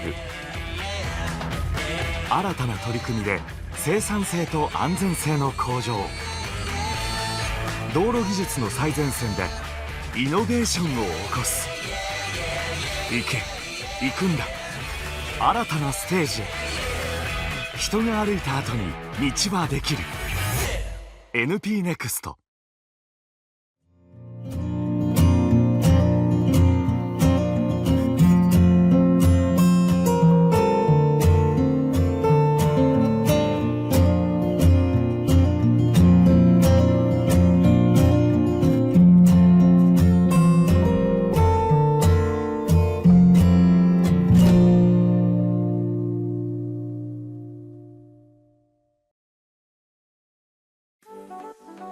働く環境は多種多様。職場での事故などに起因する怪我や疾病は適切な方策で避けられます。国際安全規格に基づいて危険源とリスクをタイムリーに同定し、適切な保護方策を行うことで怪我や疾病を未然に防ぎ、健康に働くことができます。働く人の安全・安心・健康、そしてウェルビーイングの実現を目指すことが企業価値を高め、より良い社会成長につながります。日本認証株式会社は安全・健康、そしてウェルビーイングの実現を目指す世界の安全新潮流ビジョンゼロを企業活動の指針とし、働く環境の安全化を現場目線で推進する技術と、企業のビジネスリーダー目線で推進するマネージメントの両面から働く職場の安心・安全化にフォーカスし、その実現を推進しています。主な企業活動は3つ。働く人の安全を司る機械、防爆、ロボット、マネジメントの4つの安全要因認証資格。世界各国の製品認証の取得。人と機械の協調安全技術セーフティー 2.0 の適合審査登録制度。3つの観点から労働環境の安心・安全化に貢献します。働く人たちが日々ウェルビーイングを実感できるグローバル社会の実現を推進する日本認証株式会社のこれからにご期待ください。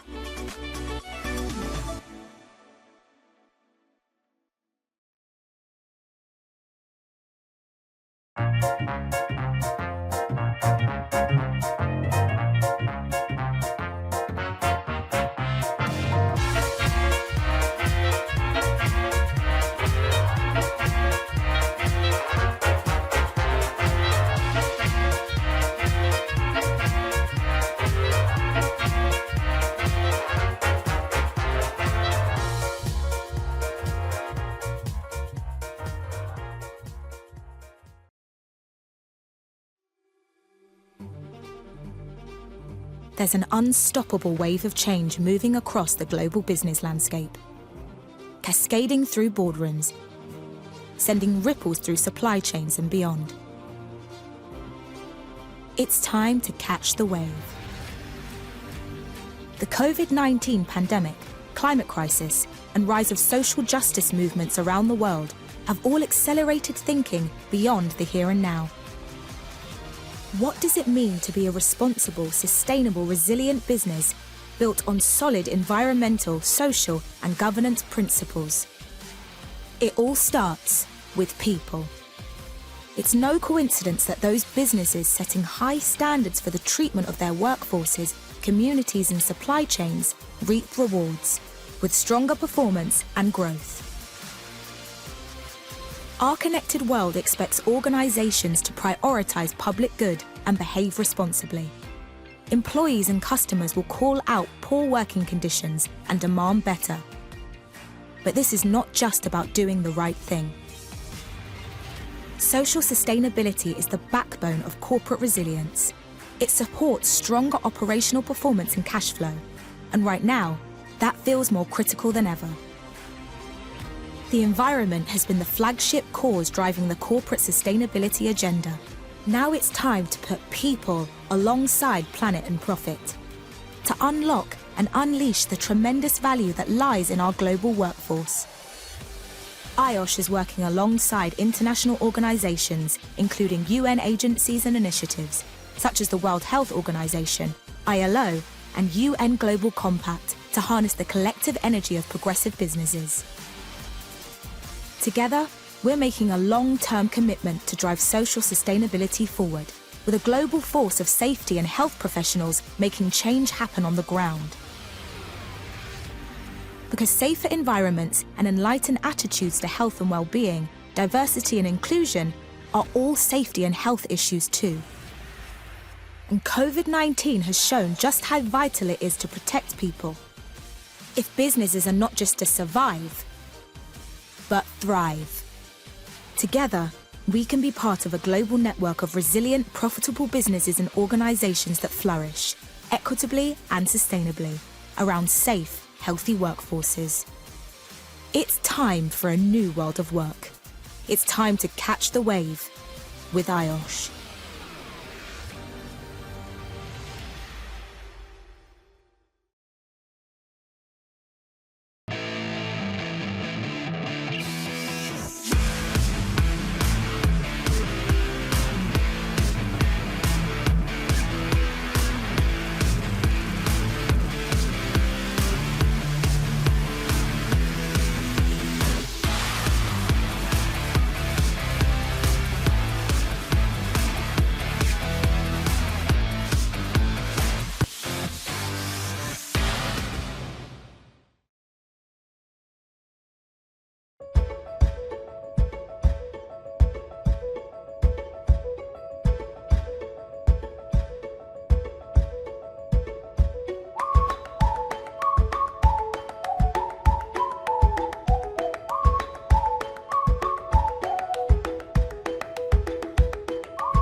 We at IDEC, our main business is HMI, Human Machine Interface.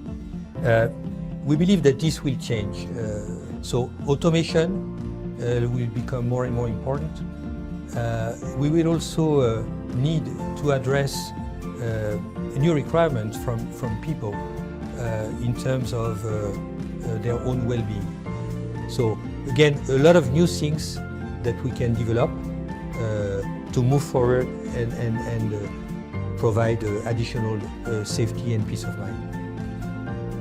生産現場では世界的な新しい流れビジョンゼロの考え方に基づき安全文化を作る活動を展開しています。自分らしく能力を発揮しながら働くことができて安全が常に議論される職場を作るために3つのことを進めています。従業員に参加を促すこと、従業員の声を尊重すること、組織横断的なチームで議論して知識を共有すること、全社員が健康で安心して働き、無事に家族のもとに帰ることを実現します。En Europe, nous attachons effectivement une grande attention à la sécurité et au bien-être. Chez IDEC, nous pouvons nous appuyer sur des produits de qualité. Nous pouvons également nous référer au concept en Chine qui vise à aborder de manière globale l'interaction entre l'homme et la machine. Pour appliquer ce concept, nous avons en Europe des équipes dédiées dans chaque pays qui peuvent communiquer dans la langue du client. Cette proximité nous permet de faciliter les échanges et de trouver avec le client les bonnes solutions. World dynamics and expectations are changing, demanding a better balance of productivity, environmental sustainability, and worker well-being. That's why we support the Vision Zero initiative. We will continue to raise awareness and develop the enabling solutions as we work to promote the sustainability and well-being into the future. Ensures workers' sense of security at manufacturing sites. Enhances workers' safety. Secure and reliable access control, advanced authentication and authorization. Autonomous mobile robots increase safety and productivity. Provides a safe working environment for people working with robots. Safety and beyond. IDEC.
tiny, invisible bubbles that are smaller than any we normally see.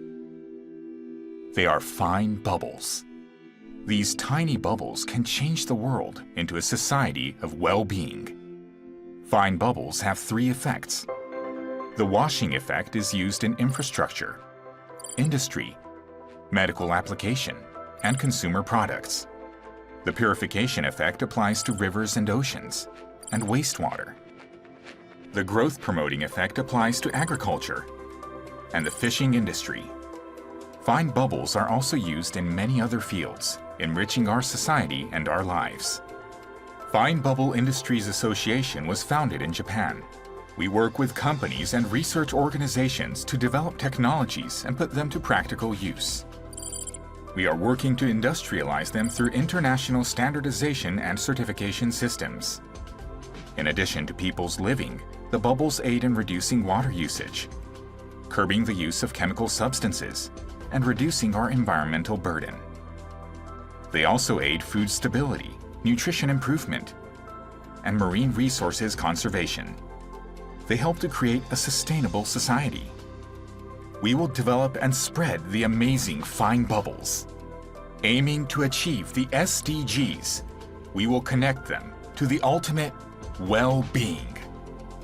That is our wish. These tiny bubbles are full of a wonderful future.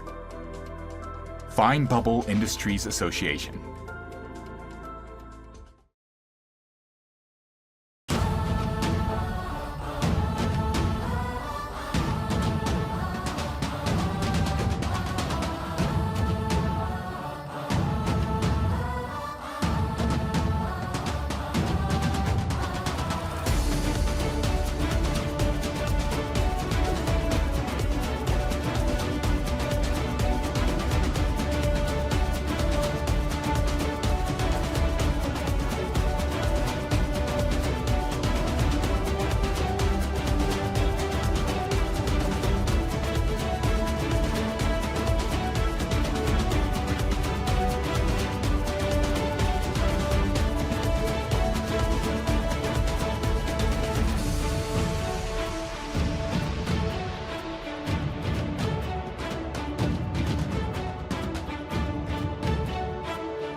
We do our jobs with sincerity and integrity to make a better living environment for the people and our society. Today's work, tomorrow's heritage. Shimizu Corporation.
日歩は ICT、IoT で舗装現場をつなぐ。新たな取り組みで生産性と安全性の向上。道路技術の最前線でイノベーションを起こす。行け、行くんだ。新たなステージへ。人が歩いた後に道はできる。NP NEXT。Ladies and gentlemen, welcome back to Day 1 of the Vision Zero Summit Japan 2022. The summit is the result of a collective effort by many different organizations and individuals. It is organized by the Global Coalition for Safety and Health at Work, Task Group on Vision Zero at enterprise level, and the Institute of Global Safety Promotion, in close collaboration with the official co-organizers. We also would like to thank again our supporters and sponsors for their important contribution to the organization of the summit. Please note, the recording, filming, and storage of images of the summit, as well as posting unauthorized use of the summit content, is not allowed. Thank you very much for your kind understanding. Good day. Welcome to the Vision Zero Summit in Japan 2022, Session M on health, hygiene, and COVID-19. My name is René Leblanc. I'll be pleased to be your host. I'm past president of the International Occupational Hygiene Association, and I still work actively with Vision Zero at enterprise level to increase and protect workers. Today, we have amazing speakers from worldwide organizations that will talk about health, hygiene, and COVID-19 and the impact on their organization and, of course, what they are planning to do to improve occupational health and safety for workers and global population. Next speaker from ANO, the Asian Network of Occupational Hygiene, Professor Do-Young Park. Dr. Park was appointed as the president of Korea Occupational Safety and Health Agency, KOSHA. He is the professor at the Department of Mechanical System Engineer, Ansong University, but he temporarily retired from the university to move to the KOSHA.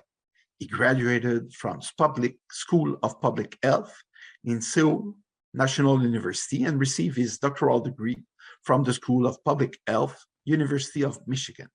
He is one of the pioneers in industrial hygiene in South Korea. His presentation will be on development of new chemical monitoring system in the workplace, remote real-time monitoring system, and self-monitoring assistance system. Please welcome Professor Park.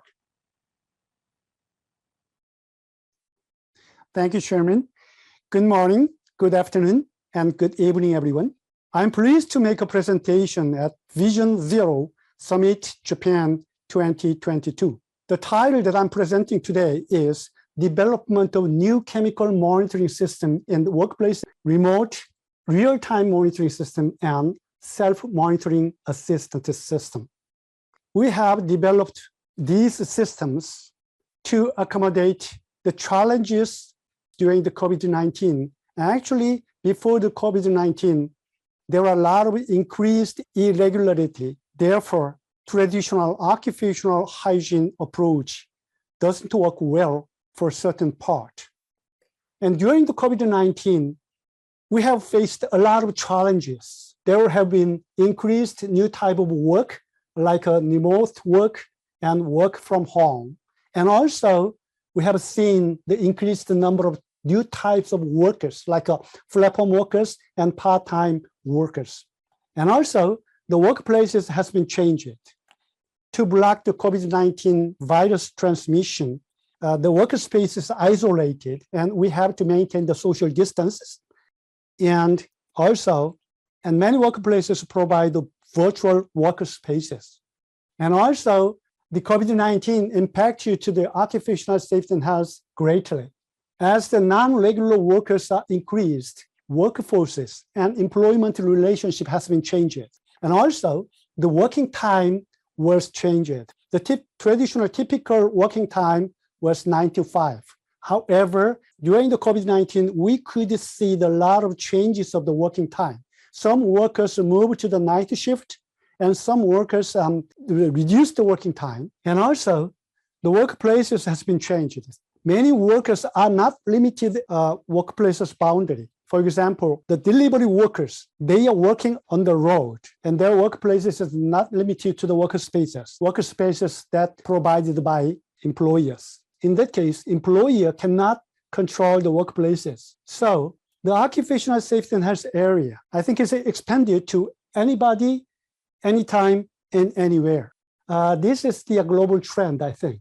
The regularity has been broken, and non-regularity has been increased. So the traditional employment relationship has been broken, and there are a lot of increased diversities and uncertainties. So typical format of works and workers are getting reduced, and the non-typical format of workers and working format are increased. So specifically, the challenges in industrial hygiene, the intraday variations of workers' exposure is greater than intraday variation for many sites. I'll show some of data, some of example data later. Therefore, the traditional workplace monitoring system may be inappropriate to evaluate workers' exposure for large intraday variations. The traditional workplace monitoring system is typically annual or biannual workplace monitoring system. So we provide workplace monitoring once a year or twice a year. With those measurements, we cannot find the high exposure for certain days. Even for one day, the current workplace monitoring method may be inappropriate to evaluate the short-term or peak exposure because our current monitoring method is based on integrated sample for a certain time, for example, the 8-hour TWA. In addition, in the case of acute high exposure, it may be too late to give warning to workers with the current workplace monitoring method. Here is some example. This study has been done in 2015 and 2017. The first example is a study of daily variation of TCE exposure for degreasing workers. Sample was taken at the small-sized industry. A industry has a total 4 workers, and the B industry has 3 workers. As you know, the degreasing process means the cleaning oil from the metal pot by soaking into the tank of the degreasing solvent, like a TCE. And this slide shows 40 days measurement. Normally, the TCE concentration near around 2 ppm. The current TWA is 10 ppm. So normally it was below than the 10 ppm. However, we found some days has a high exposure that exceeds the 10 ppm. Among the 40 days, the 5 days were highly exceeded the permissible exposure limit. And we checked what happened in those days. When they do the normal work and the normal degreasing process, workers' exposure lies between the 1 and 4 ppm. However, when they were asked the delivery for large amount of parts by the primary contract, then before that day, they have to do degreasing for those parts. So from the 9 to 5, sometimes even further late, they do a lot of degreasing continuously. At that day, a degreasing worker exposed at high concentration of 3-chloroethylene. The purport of this study was not evaluate the high exposure actually. We tried to evaluate the traditional workplace monitoring program. We believe that the sample was taken among these days, not the high peak days. And this high exposure is not predictable, especially for the small and medium-sized enterprises. Their working pattern is not scheduled. Suddenly they got a call from the primary contract or the buyer. And this is another one. In the B industry, we found this one. We took the 34 days sample, and among the 34 samples, 5 samples were exceeded at 10 ppm, that is current permissible exposure limit. So it's the same pattern. And here's another example. And this study was conducted in an offset printing shop. So here's the result. The daily exposure were taken for certain days, and we found that there was some variation, as you can see.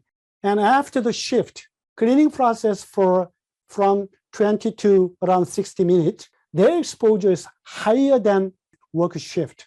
So if we take the whole day TWA, we cannot identify this high exposure. This slide shows the isopropyl alcohol exposure. So you can see during the cleaning, there are a lot of variations, big variations. So GST shows the 4.1, and during the work shift, the daily variation for whole work shift is quite large. And you can see that GST is 2. Here is our point. With the current traditional method, with 1 or 2 days samples may not be appropriate to protect workers' health due to the limitation of traditional work management method.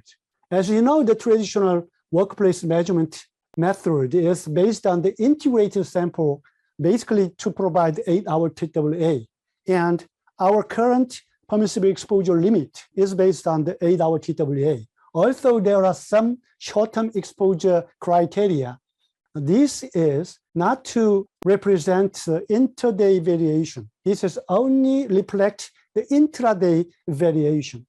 So our traditional workplace measurement is based on the homogeneous exposure or similar exposure group.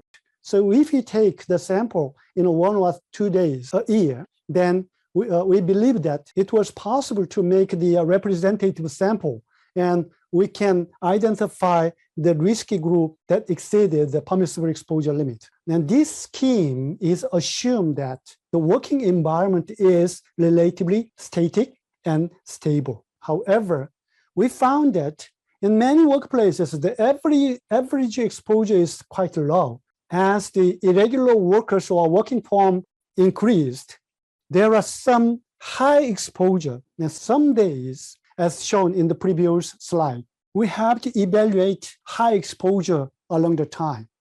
Therefore, we try to develop the real-time monitoring system. And this was developed by the Kosha. Inside this kit, there are a combination of a couple of sensors, and we installed the 5G USIM chip for the communication, real-time communication.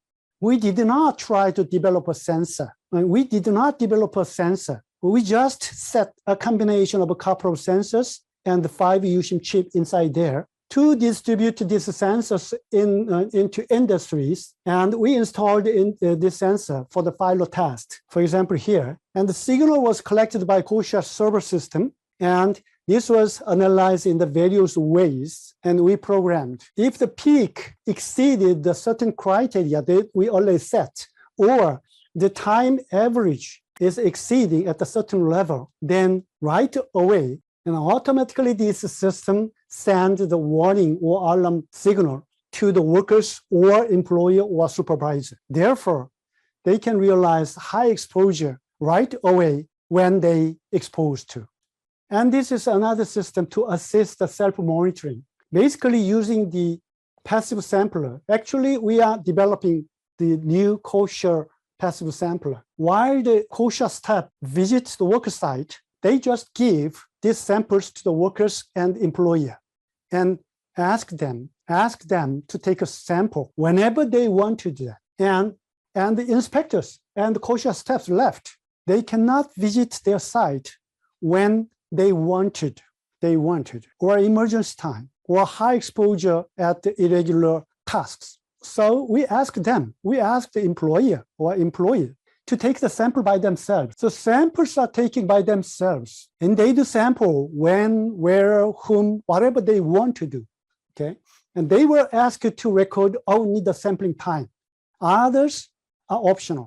For example, the industry name, worker's name, that's optional. If they don't want to show their names, industry, whatever, they say it's okay.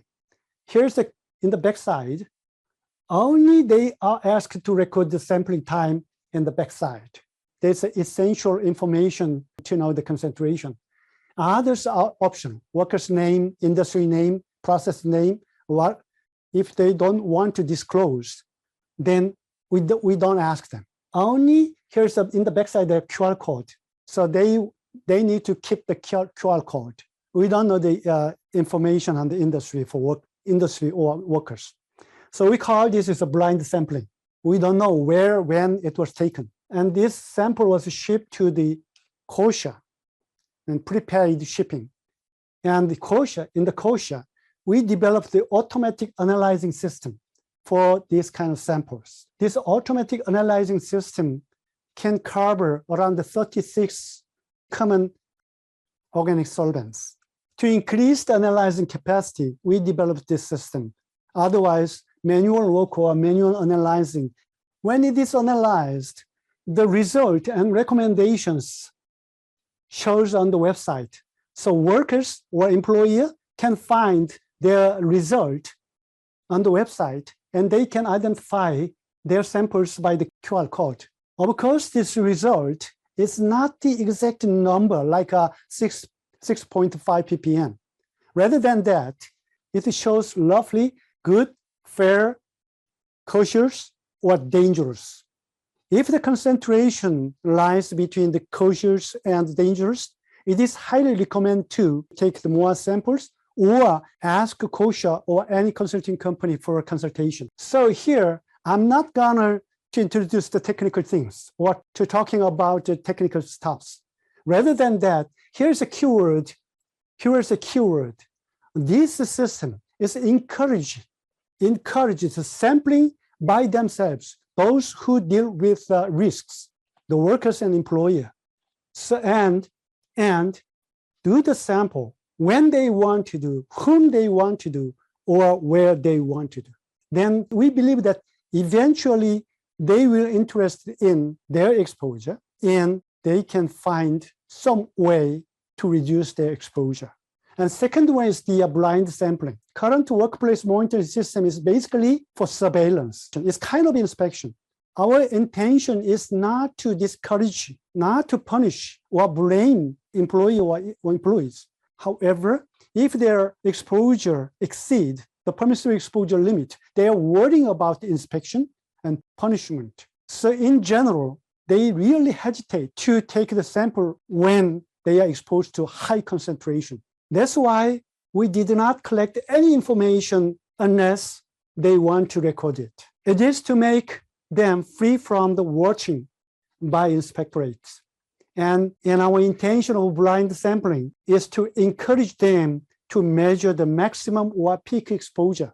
So here's my conclusion. The workplace monitoring system should be upgraded, and primary workplace monitoring system and the primary monitoring system, like the real-time monitoring system with the sensors and assistant system for the self-monitoring system with the passive sampler, those systems need to be developed and adopted as an IH scheme or regulatory scheme in the future. And industrial hygiene expert and professionals should play a role as a consultant rather than the technician.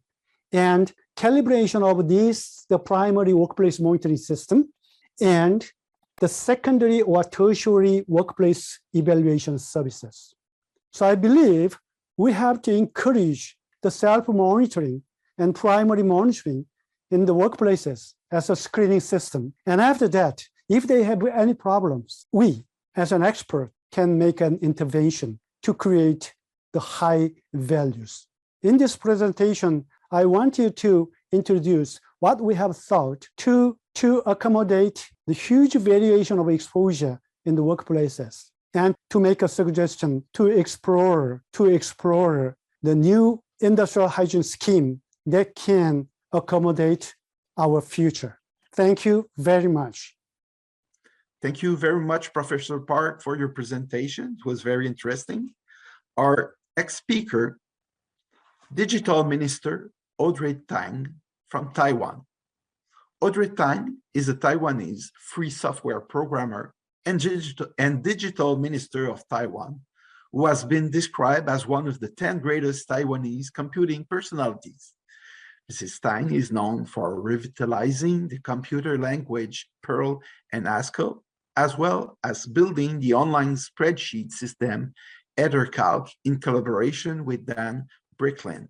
In the public sector, Audrey served on the Taiwan National Development Council, Open Data Committee, and K-12 Curriculum Committee, and led the country's first e-rulemaking project. Our presentation will be on digital social innovation. Please welcome Digital Minister Audrey Tang. Good local time, everyone. I'm Audrey Tang, Taiwan's Digital Minister. I'm really happy to be here virtually to share with you Taiwan's record of preventing deaths from COVID-19, which stands very close to Vision Zero, yet we are closest to Wuhan, font of the pandemic.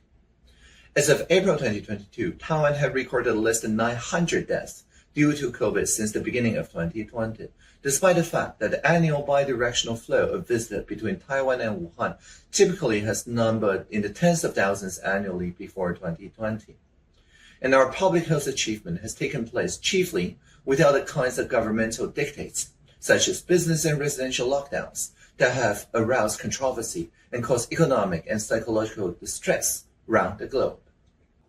To be sure, Taiwanese authorities' measures have received various criticisms, as one would expect in a thriving democracy. However, on the whole, the public has strongly approved of our overall approach. In some cases, like mask wearing, has even requested greater stringency.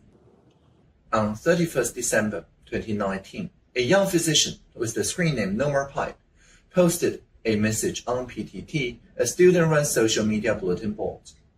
No More Pipe's message reposted an alert she has seen on social media platform Weibo from Dr. Li Wenliang, a researcher in Wuhan, and the post reads, 7 new SARS cases have been discovered in the Huanan seafood market.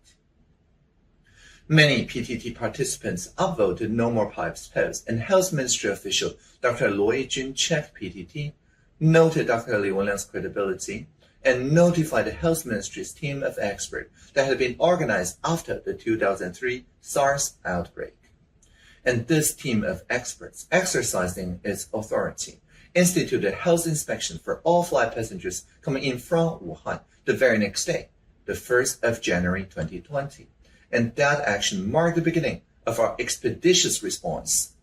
Underlying this rapid response was institutional and legal reforms sparked by lessons from SARS infections in 2003. And the SARS outbreak of 2003 resulted in over 180 deaths in Taiwan. It was reported that Taiwan had the highest mortality rate, 14%, of frontline healthcare workers in the world during 2003 SARS outbreak. Some local hospitals refused to admit patients suspected of infection. Poor coordination of national and local authority and a lack of preparedness by health officials provoked widespread criticism. And many observers characterized this episode as the bitter SARS experiences. Indeed, that episode had often been called a dress rehearsal for Taiwan's response to the COVID-19 pandemic.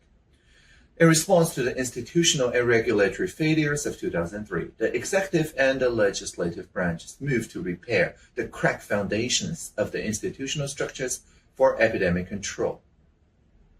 An early initiative was the establishment of the National Health Command Center in 2004, with the Central Epidemic Command Center, or the CECC, as one of the components.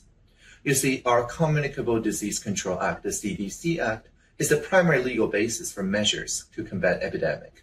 It was criticized after the SARS episode, both for the vagueness and for the legitimation of very harsh measures, such as compulsory indefinite quarantine without clear compensation for resulting damages and the lockdown of specific hospitals. So the legislature proceeded to enact various amendments to bring the CDC Act in line with the strictures of Interpretation 690 from our Constitutional Court, according greater protections for individual liberties and for human rights.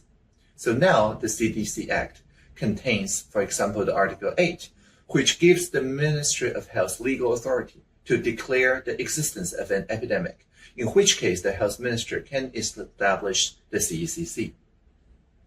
Article 17 consolidates power to the executive branch, addressing the problem of confusion between central and local authorities during the 2003 SARS outbreak and streamlining decision-making authority.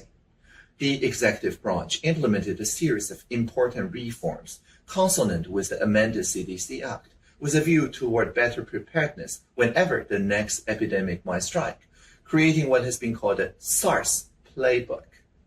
The most significant of these reforms was the strengthening of the personnel structure of the CECC and the clarification of its authority. The CECC, chaired by the Health Minister, but with participation by other relevant ministries, coordinate not just the Health Ministry's public health initiatives, but also calls the tune for other ministries' initiatives concerning immigration control, surveillance, and risk communication to the public. So in Taiwan, responsiveness to pandemic disease and similar threats is embedded in our national institutions. President Dr. Tsai Ing-wen called a cabinet meeting for 20th January 2020 to coordinate government strategies for controlling the pandemic. Each ministry was assigned tasks that were to be accomplished with immediacy. The Ministry of Economic Affairs was assigned a job, for example, of ensuring an adequate supply of personal protective equipment. At a time, mask supply fell far short of spiking public demand. By March, Taiwanese mask production was sufficient, so excess supplies were sent to many countries suffering shortages in a campaign we call Taiwan Can Help. Keenly conscious of the governmental failings during 2003 SARS episode, the CECC officials this time adopted a highly precautionary approach. Restrictions on travelers took first priority. The CECC barred entry to travelers from Wuhan on 23rd January, suspended tours to the PRC on 25th January in advance of the high-travel Lunar New Year festivities, and banned all visitors from the PRC on February 6th. On March 19th, entry by all foreigners was suspended. Taiwanese returning from abroad was subjected to the 14-day compulsory quarantine. At first, during late January 2020, the CECC had not gone so far as to require mask wearing by the general population in the course of daily life, indoor or outdoors, largely because initially insufficient masks were available to meet the public demand, requiring an initial rationing system allotting 3 masks per week to each resident at a government-set low price. So in the first couple of weeks, the extent, the nature of such measures arouses some criticism regarding both restrictions on individual liberties and interference with residents' daily lives. However, the measures have been proven as very effective in protecting public health, and that effectiveness itself solidified public approval. And then, key elements of the government, immigration, police, health authorities especially, coordinated a set of measures to identify infected persons and their contacts, to avoid contagion by confining those tested positive and those who might be affected.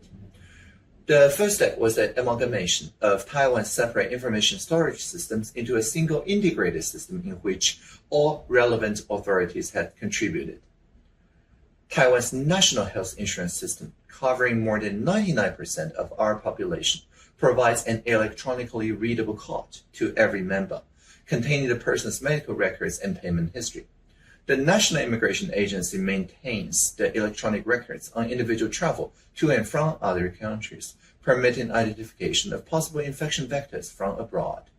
And telecommunication companies' data tracking specified customers' mobile phone use were also integrated into the database, together with the camera-based traffic surveillance data from the police.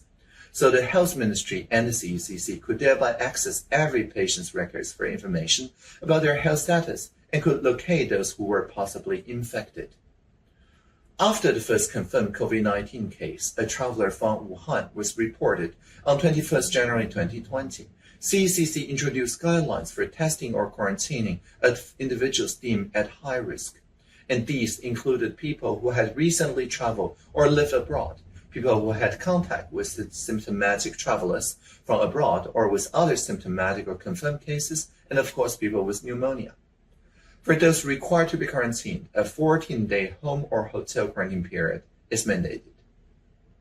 Starting in mid-March 2020, the quarantine were enforced by the electronic fence system. Telecommunication provider received a list of mobile phone numbers of people required to undergo quarantine or isolation.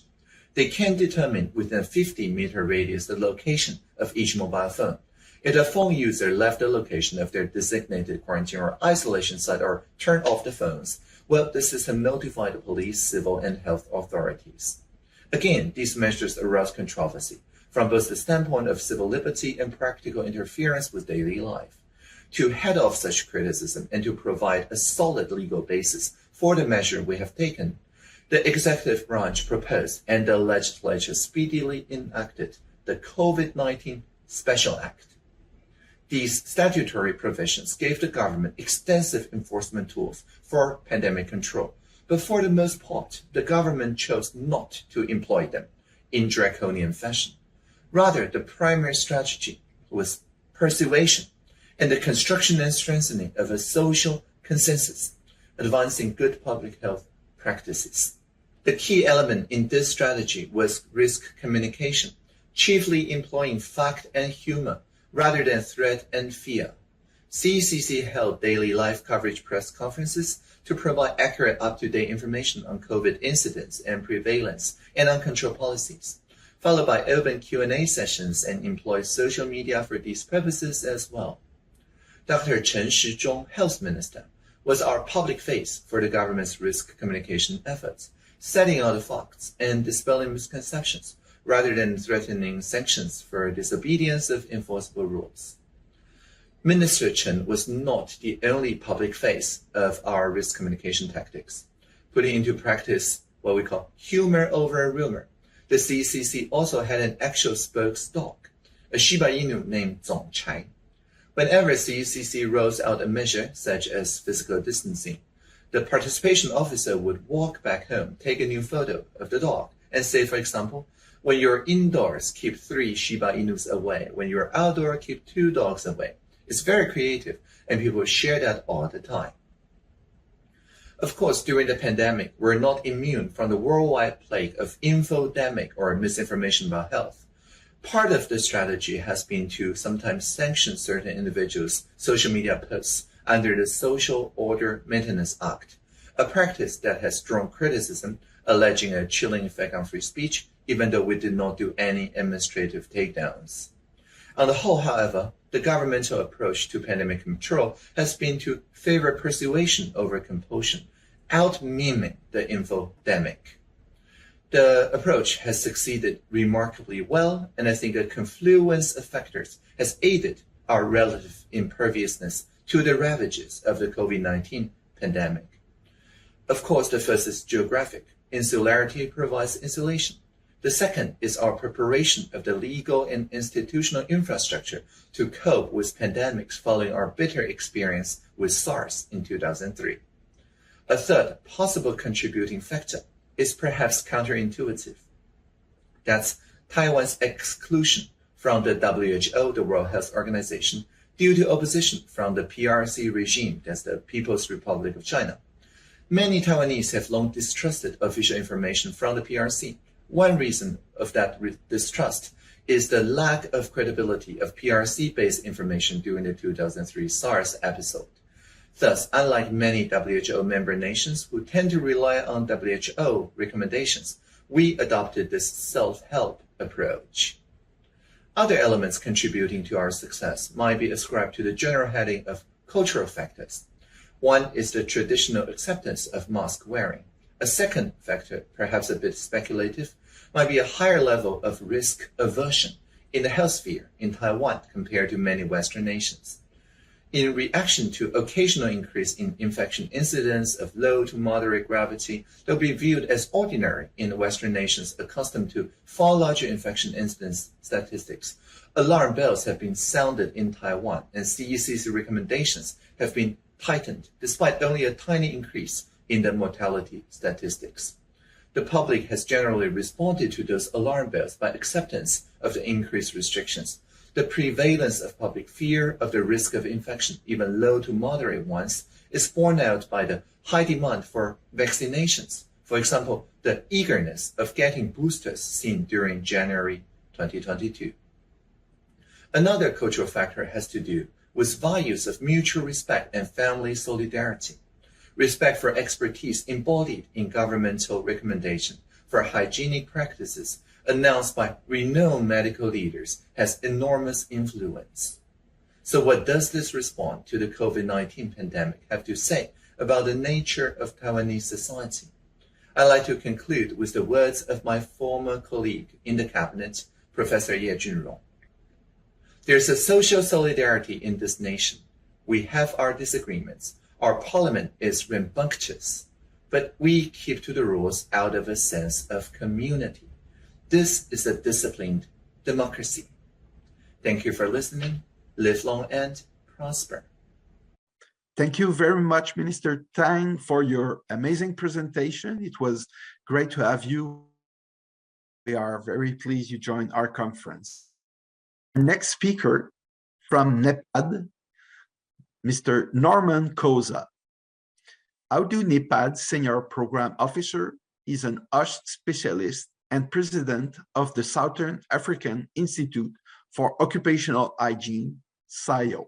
His presentation will be the rise of occupational hygiene in Africa, a call for meaningful collaboration amid COVID-19. Please welcome Norman Koza. Greetings, colleagues. This is Norman Koza from the African Union Development Agency. I am the Senior OSH Specialist. Today I will discuss on the topic stated the rise of occupational hygiene in Africa, a call for a meaningful collaboration amid COVID-19. Perhaps before we start, let me explain to you who AUDA NEPAD is. AUDA NEPAD is a technical body of the African Union implementing the NEPAD program, which is the AU development program adopted in 2001, Lusaka, Namibia, aimed at poverty alleviation, promotion of economic growth and sustainable development. During the 31st AU Assembly, NPSA was transformed into AU NEPAD in 2018, a decision taken in Mauritania. The mandate of the occupational of the AUDA NEPAD, first at the national level, is to strengthen capacity of the African member states and regional bodies, advance knowledge-based advisory support. At the regional level, we are looking to coordinate and execute priority regional and continental projects to promote regional integration towards the accelerated realization of the Agenda 2063, which is the Africa we want. At the continental level, we serve as the continent's technical interface with all Africa's development stakeholders and development partners in different areas of development in Africa. At global level, we undertake the full range of resource mobilization. Coming to operational health and safety, we are looking at good business. And good business's health workforce equates to good production. And good production equates to good businesses for the workers, families, communities, industries, and also the economies of the countries.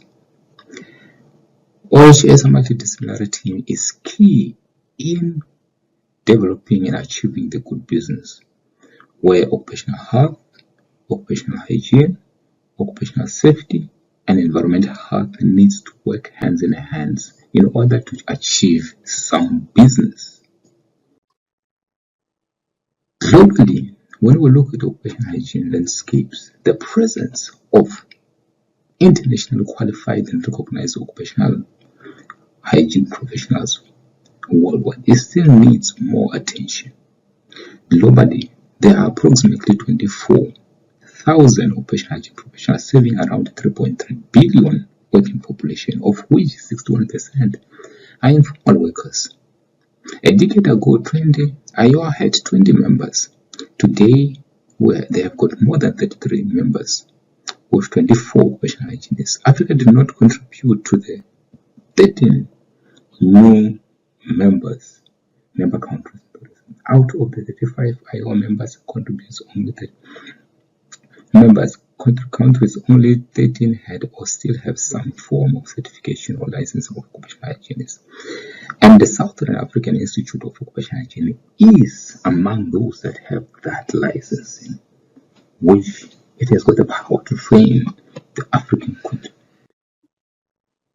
International Occupational Hygiene Association, which is IOA, members, you can see from the map that in Africa we only have got South Africa sitting at the bottom of the map, the African map there.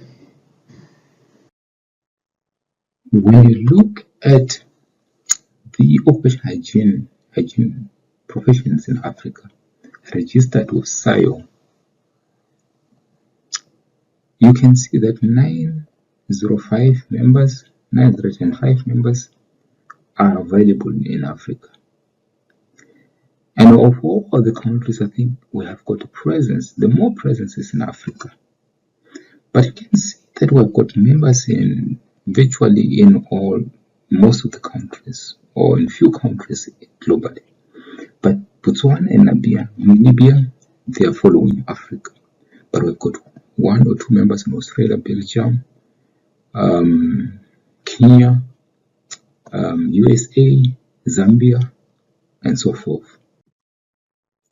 But the question is, what have we been doing to increase the presence of occupational hygiene in Africa? We have been working with the Southern African Institute of Occupational Hygiene to develop a strategy, which is SIO 2020 to 2030 strategy objectives, with the following objectives: to maintain and ensure SIO's relevance in creating workplace free of health risk in the African continent. The second is to embrace the application and the use of fourth industrial revolution and digital technologies in occupational hygiene practices. As you may know, that the use of real-time monitoring equipment has become the norm these days, as it alleviates, challenges of delayed samples. But also, we need to preserve professionalism, ethical professional practice among occupational hygiene practitioners, to develop and build the SIO brand in the African context and local and also abroad. We need to contribute to improve training and continuous development of occupational hygiene profession in the African context, of which I will talk about some of the achievements that we've achieved so far. To provide and maintain good governance and administrative practice in SIO as an organization to cover the African continent. The implementation progress. As of 2018, NEPAD has partnered with the Southern Institute of Occupational Hygiene, the National Institute of Occupational Health, the Workplace Health Without Borders, and other many universities to do training.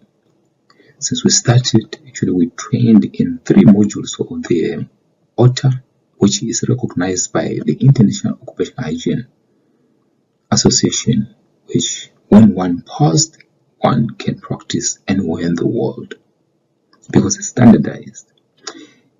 In 2018, we've done W201, where 27 candidates passed, we've participated, and 100% passed. And we did that with collaboration from Workplace Health Without Borders and Certulitis, which is the company in South Africa. In 2019, we did W501, where 25 candidates participated, but only 57 passed. And we tried to do a remedial course in 2021 with a full course on W505, which is the control of hazardous chemicals, where just 25% passing both. But the interesting part about this is that the first two, 1 and 2, candidates did pretty well. Mainly because that was before COVID-19. Now, after COVID-19, because even the exam, the modality of writing the exams changed to online, where internet is a problem as well. You only see the drop in the exams, and which it needs to be fixed. But particularly, I think we need to look at the money that AUDA NEPAD spend, and this is only the money that we use. We are not talking about the money our partners use, because remember, we are not paying them consultancy fee, but we are working in partnership. So as people are coming to do the training, they are also losing money in terms of their business as well. 7% went to the exam fees. Key challenges with the OHTA training and examinations. Examples and practical exercises are out of touch with our people in Africa, especially for young people practicing or starting to practice in the African settings. They are hard to understand for young people because of the difference between where these practicals were said and where these colleagues are practicing. Language. Africa is heavily populated by Francophone, which is French-speaking countries, and also we've got other Portuguese-speaking countries, including Swahili, as a dominant language in African countries, where exams are only done in Anglophone only. Exam formation formulated in such a way that only big industrial and experienced hygienists can understand and pass. Africa is dominated by informal sectors that needs practical and relevant solutions. So the practical examples and exam scenarios should be done in a way that suits the context of this continent. You can't come and talk about large industrialized areas and expect people to explain it, whereas in Africa we have mostly informal sectors and artisanal and small-scale miners. Examiners, I began referred to as candidates and the development agenda. A candidate who got 49% could be promoted or allowed for free remarking, sit for exam, either free of charge or reduced re-exam fees. Equitable training exam fees. There's a huge gap between developed and developing countries in terms of affordability of £140. It can't be the same in all areas. That's why we have high, middle, and low income countries. It is unjustifiable to mobilize resources to increase the presence of occupational hygiene in the continent when we are faced with the above challenges. We'll continue wasting money, and the money will be looked as it's going. We are taking money and taking it back to the West without getting a return of the money that we are investing in our people. When we look at some of the trainings that we've done in Lesotho, Malawi, Mozambique, and Zambia, and many other countries, you can see on the pictures of colleagues that have been helping us. You can see Claudia Noguera and a couple of lectures from Vzsj University, but also you can see colleagues calibrating the occupational hygiene equipments and also assembling the sample train, and thereafter they were taken to do practical exercise and also to assisting in the baseline study that we did. What is our continuous implementation modalities that we aspire to do? We are engaging the Southern African Institute of Occupational to lead the process, and we welcome other organizations as well with similar qualities to assist us to lead this process of occupational hygiene in Africa. We need to work with multiple authorized training providers to train, mentor, and also certify occupational hygienists in Africa. We need to review the working modalities. We need to mobilize resources and escalate to African countries as well. But most importantly, we need even companies outside African who wants to partner with AUD in effort to join us in order of implementing this training agenda. Colleagues, thank you very much. Please enjoy the rest of the conference. We'll be waiting for your questions. Thank you very much. Thank you very much, Mr. Koza, for your presentation. We greatly appreciate it. Our next speaker from the International Council of Nurses, Professor Megumi Teshima. Dr. Teshima is the board member of the International Council of Nurses and professor in Graduate School of Nursing from Chiba University in Japan. The International Council of Nurses is a federation of more than 130 national nurses associations representing the millions of nurses worldwide. Operated by nurses and leading nurses internationally, the ICN works to ensure quality nursing care for all in sound health policy globally. Our presentation will be on how can we leverage COVID experience to improve worldwide occupational health and safety. Please welcome Professor Megumi Teshima. Hello, everyone. I am Megumi Teshima, a board member of ICN and a professor at Chiba University, Japan. Now I can share my slide with you.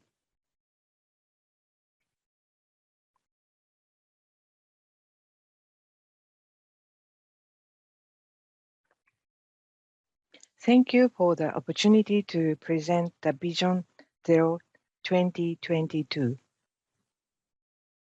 As a board member of ICN, the International Organization of the Nursing Profession, which is the most numerous health professional in the world, I will be speaking on the topics: how can nurses leverage COVID experience to improve worldwide occupational health and safety? My topics divided 3 points. I will start talking about how ICN has tackled the COVID-19 pandemic.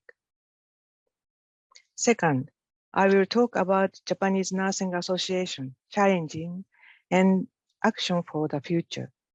And then 2 innovative cases that nursing managers have worked under COVID-19 pandemic as their master thesis.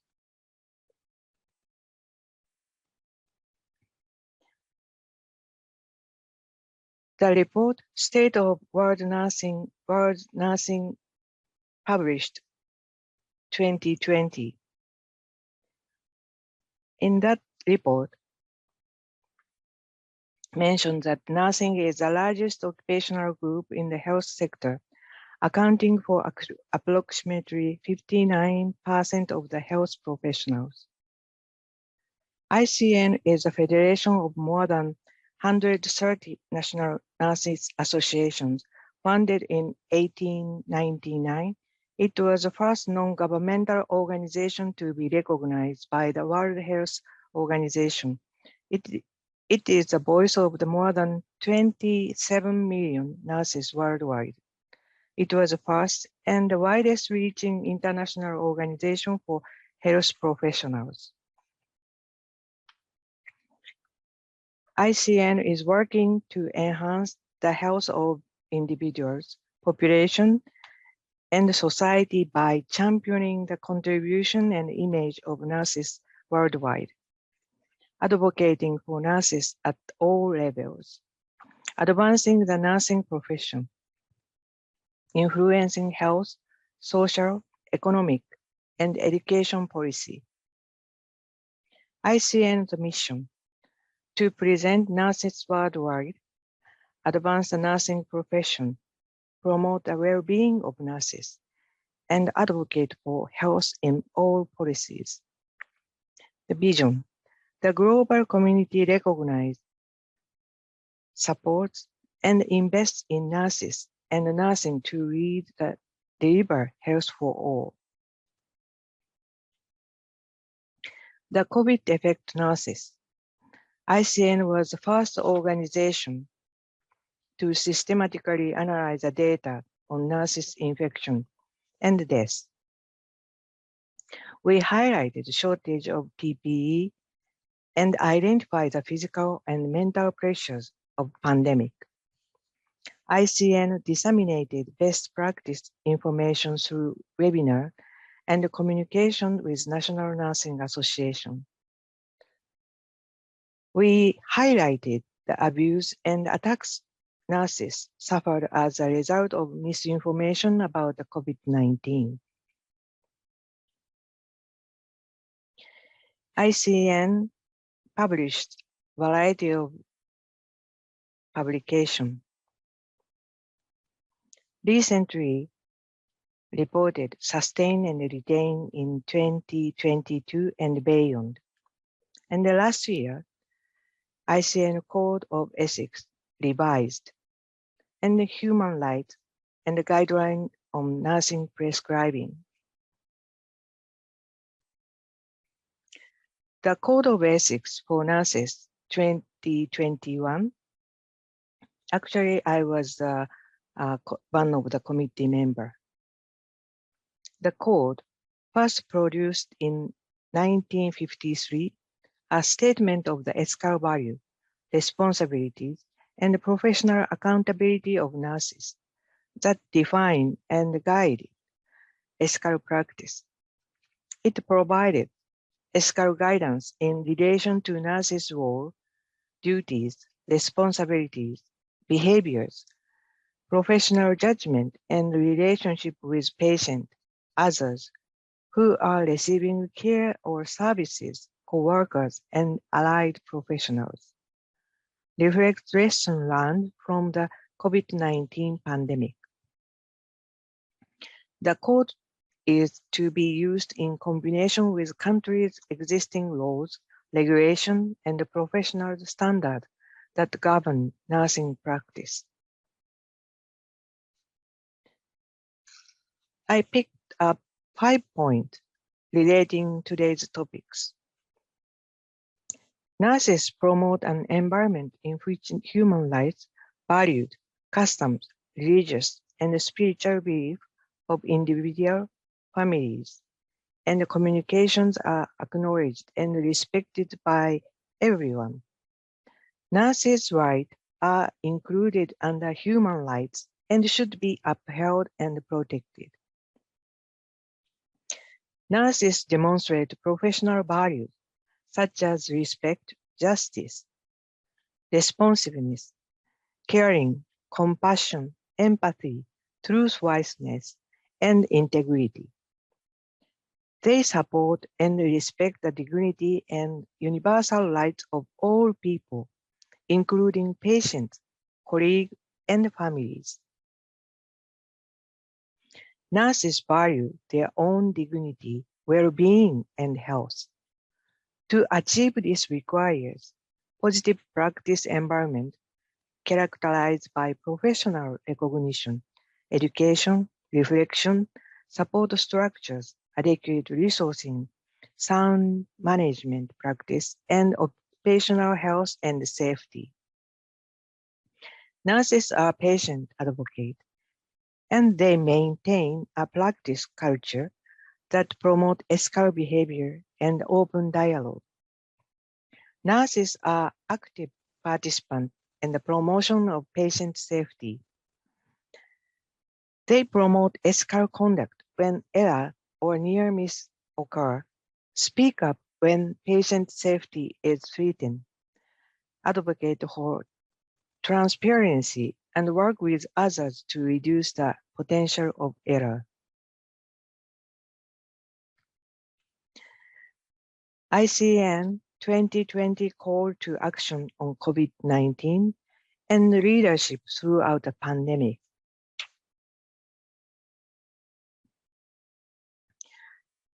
And advocate and strengthen and protect nursing workforce. For example, nursing shortage, migration, education, regulation, violence in the workplace, vaccination, equality, pay and working condition.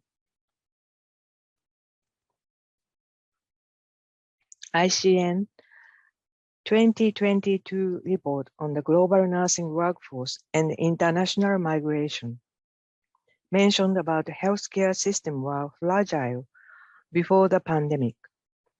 COVID effect has had a dramatic effect on nursing and well-being. Nursing shortage could reach 13 million. High-income countries using quick fix of international recruitment. Some local income countries suffering as a result. ICN urged countries to become self-sufficient and train their own nurses. Report contains blueprint for a 10-year plan for a sustainable global nursing workforce. In this report, there is data of Japan. National survey had conducted September 2020. Hospitals that were designated to accept COVID-19 patients exhibited higher nurse leaving rate, 21.3%, compared to 11.3% in other institutions.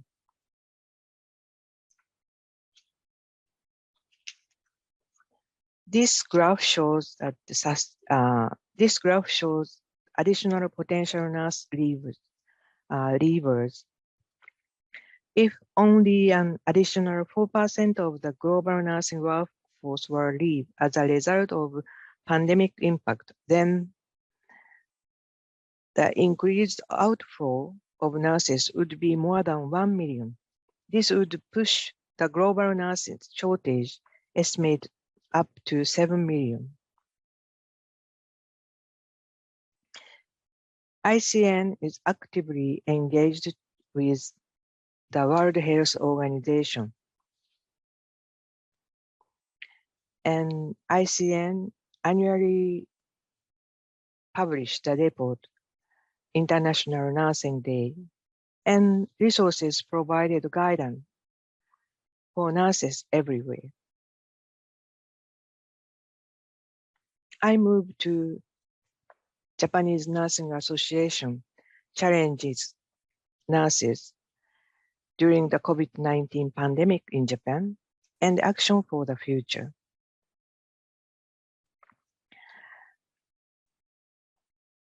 Challenges of nurses in Japan highlighted by the COVID-19 pandemic ensure the quality of nursing workforce support by nursing expert, support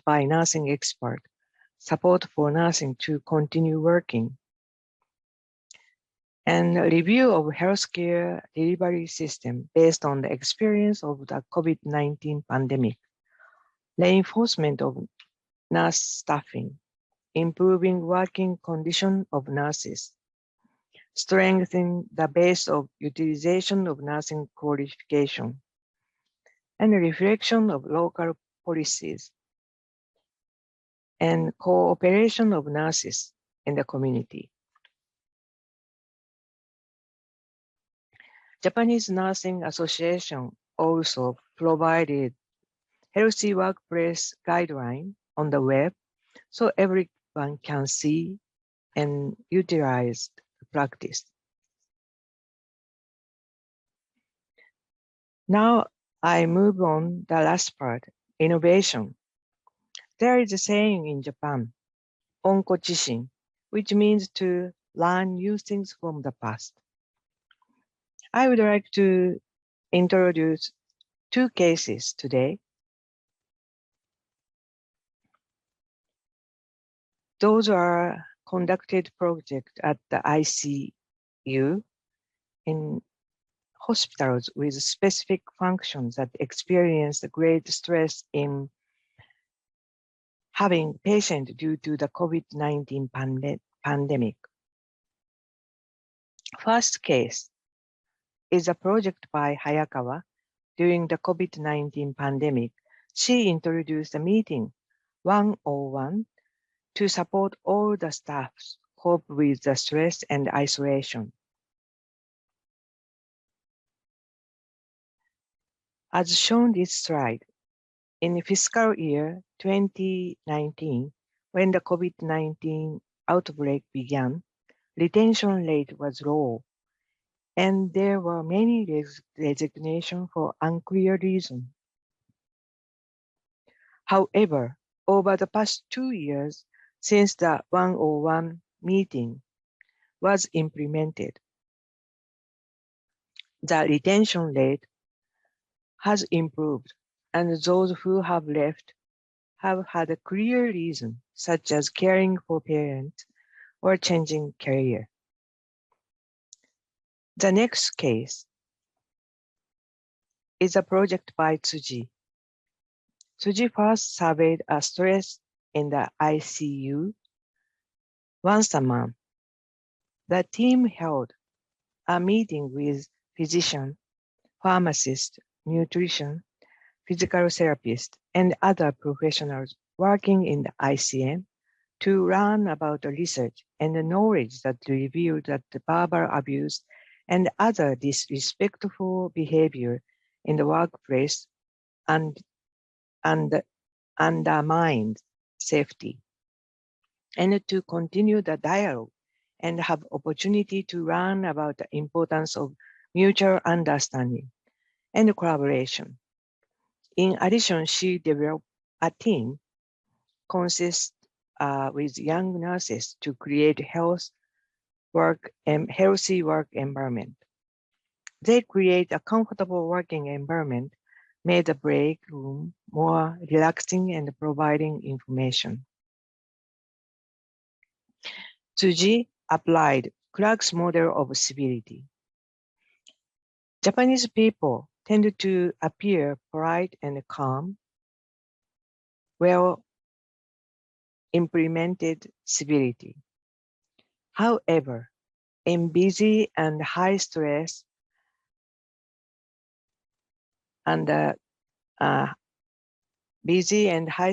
environment like ICUs, it is unfortunately common all over the world for people to speak up and take out their frustration on others without consideration.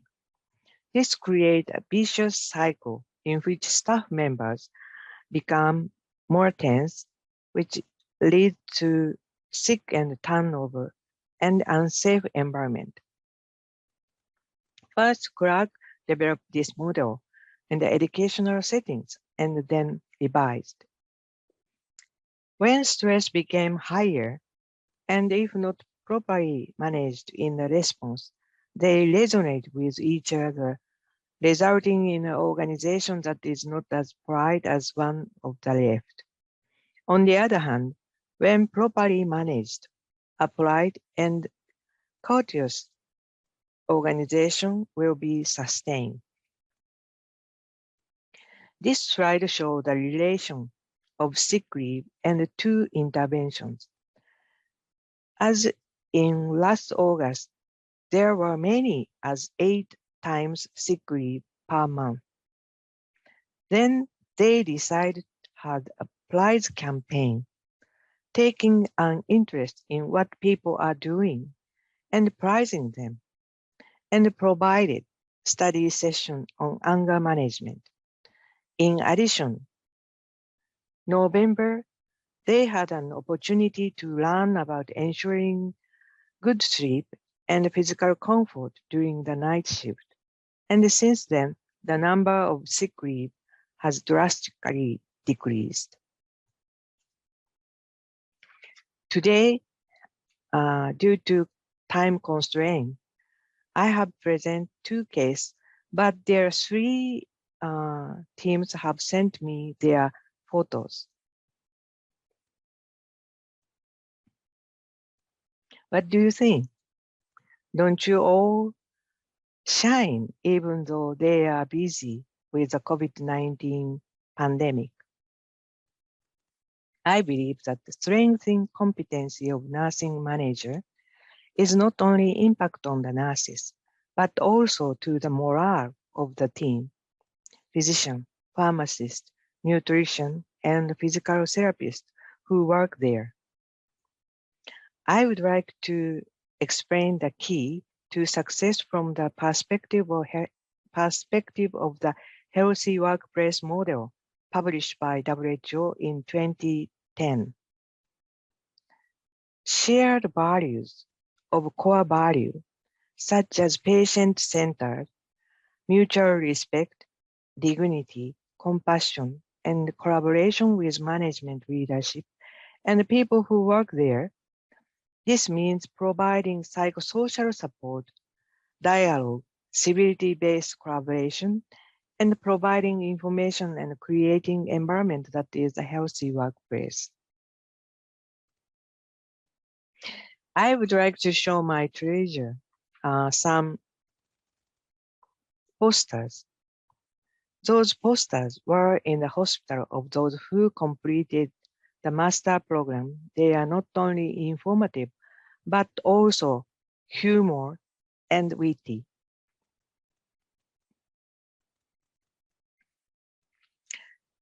This poster in particular was created in a competition among the department in the hospital. In human letter, it says to eat silently and wear masks. And perhaps you also felt a sense of connectedness in the process of making this poster. It is challenging for managers to find a way to maintain a positive attitude in a difficult situation, what we experienced the COVID-19 pandemic. Therefore, the manager has taken key role to motivate them. Founder of the ICN, Ethel Gordon Fenwick, said in 1899, nurses all seemed required to be united. Thank you very much. Thank you for your attention.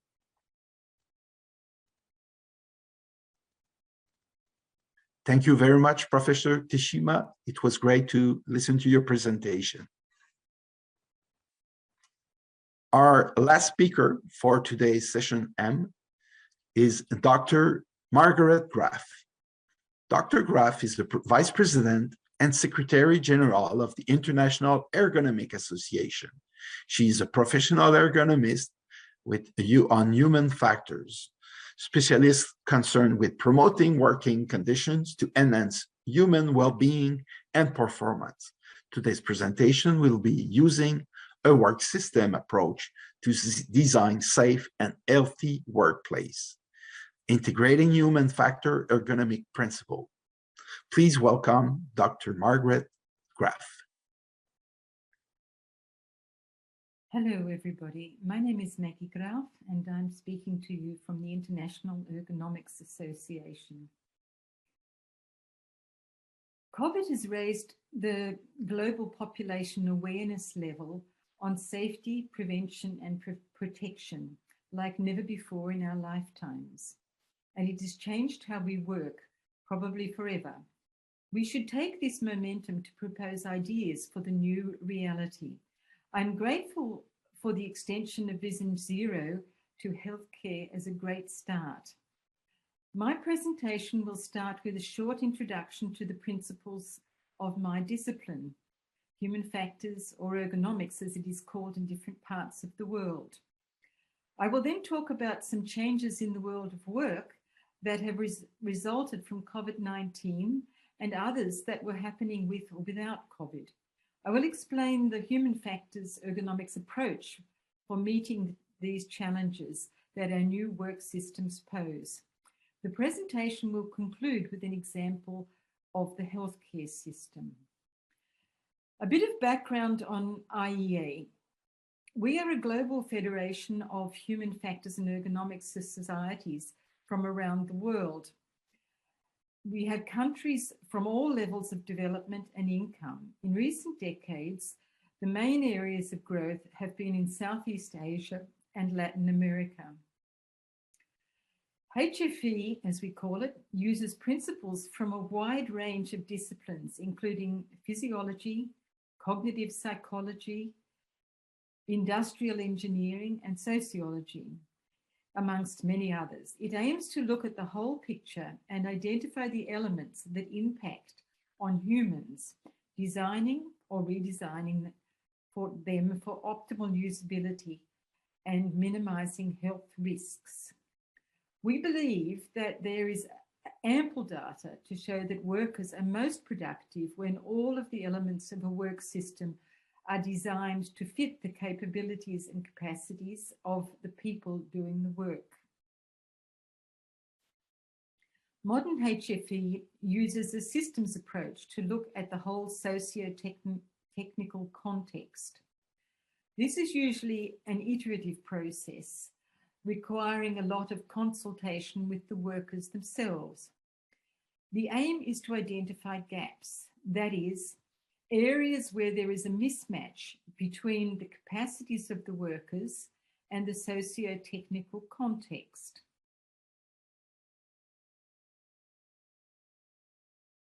Even before COVID-19 emerged to change our lives, we were aware of a multitude of disruptive technologies that were driving changes in the workplace. Most of these had to do with technological advances in data transfer.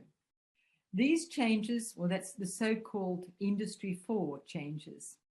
These changes have massive consequences for how humans fit into the socio-technical system of workplaces. Many tasks will be completely replaced by humans, or humans will be left to do the tasks or the bits that computers do less well. Almost all work will be augmented by machines, not just physically, but also in terms of decision-making and knowledge transfer. On the other hand, our experiences with, for example, autonomous vehicles have shown that designing safe interfaces between humans and machines can be far from simple. These technological changes pose many challenges in terms of safety, and the integration of HFE principles into the design process is in many instances absolutely essential to the system's safety. So what effect did COVID-19 have on this process? Apart from accelerating the changes in office work, education, online marketing and sales, product distribution, and many other aspects, it raised our awareness of the vulnerabilities in both humans and our whole production system. One example, it highlighted the poor working conditions in the food processing industry, where closely packed workplaces caused the rapid spread of disease and resulted in the meat processing industry in the USA, for example, being unable to keep up the supply. There were many other examples. We will discuss healthcare in a moment, but the gaps in our political and social readiness for a pandemic were apparent in every country. This was shocking and disappointing as a safety specialist, because epidemiologists had warned of such a danger for decades, and there were precursors such as SARS, MERS, HIV, and others. There will be more in the future.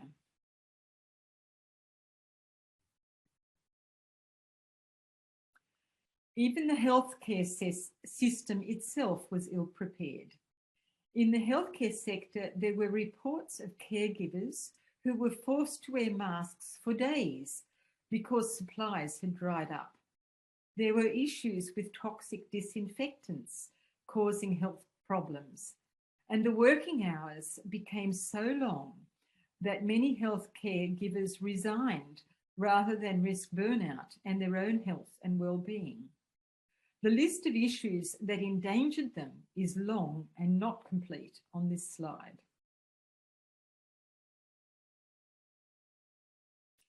In fact, the lack of attention to the health and safety of healthcare workers had also been reported long before COVID arrived.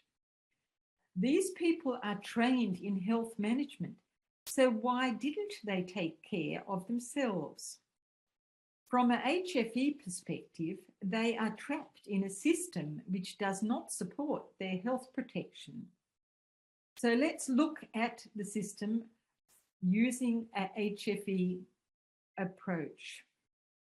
The approach of HFE is to look at the system holistically. Generally, we examine physical, cognitive, organizational, and social aspects of work. But work takes place within a physical and cultural environment, and they may also be relevant to well-being and safety. However, using the example of the more recent changes in workplaces for office work, I would like to illustrate how this HFE approach works. Starting with physical aspects. There are a large number of conceivable places where the work could be done and types of interface that could be used. These determine the physical setup of the workplace. It determines the physical load on the body. In the case of remote offices, it isn't possible to design all the workplaces, but guidance and education of the workers can overcome most major issues. New technology may help, and adaptation of existing protection regulations to obligate employers to provide the necessary training rather than a specific workplace design will work. There are also a number of risks in the organization of the work that have to do with both the individual worker and his or her performance within the organization. For these risks, other types of intervention are required, mostly centered on the company policies and practices. The cognitive aspects also change with the change in the workplace. There is less direct contact between supervisors and employees. This can mean that the supervisor is less well able to judge the ability of the workers to do the work. The new interfaces have their own cognitive demand, and depending on where the work is done, there may be many interferences. Each type of challenge has its own solution, and new technologies may provide assistance as the software is designed to be more usable or user-friendly. In terms of the psychosocial aspects, studies on the sudden move to home office that COVID produced have revealed quite a number of risks, both physical, cognitive, and social.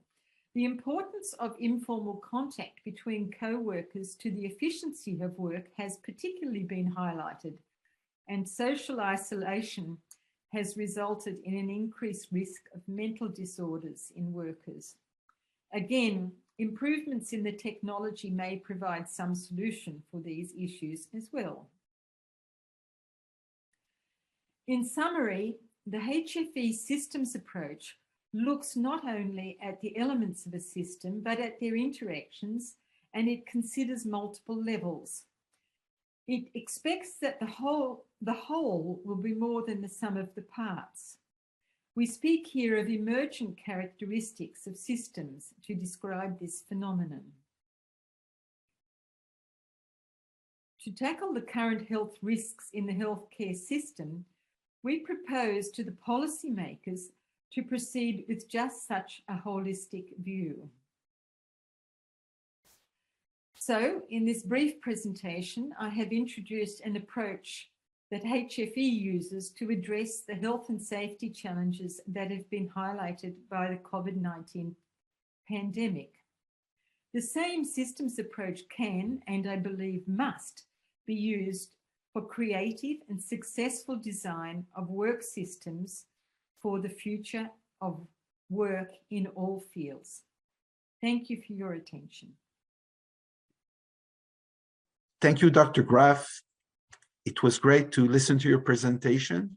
This closes our session for today, session M, on health, hygiene, and COVID-19. I hope you appreciated this conference, and we'll be pleased to get your comments and recommendations and suggestions for our presentation. So I would like to thank all of the speakers who joined us today. These were amazing speakers and brought some great recommendation and ideas so we can make our world a safer place.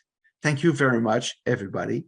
And this is René Leblanc from Iowa. Bye.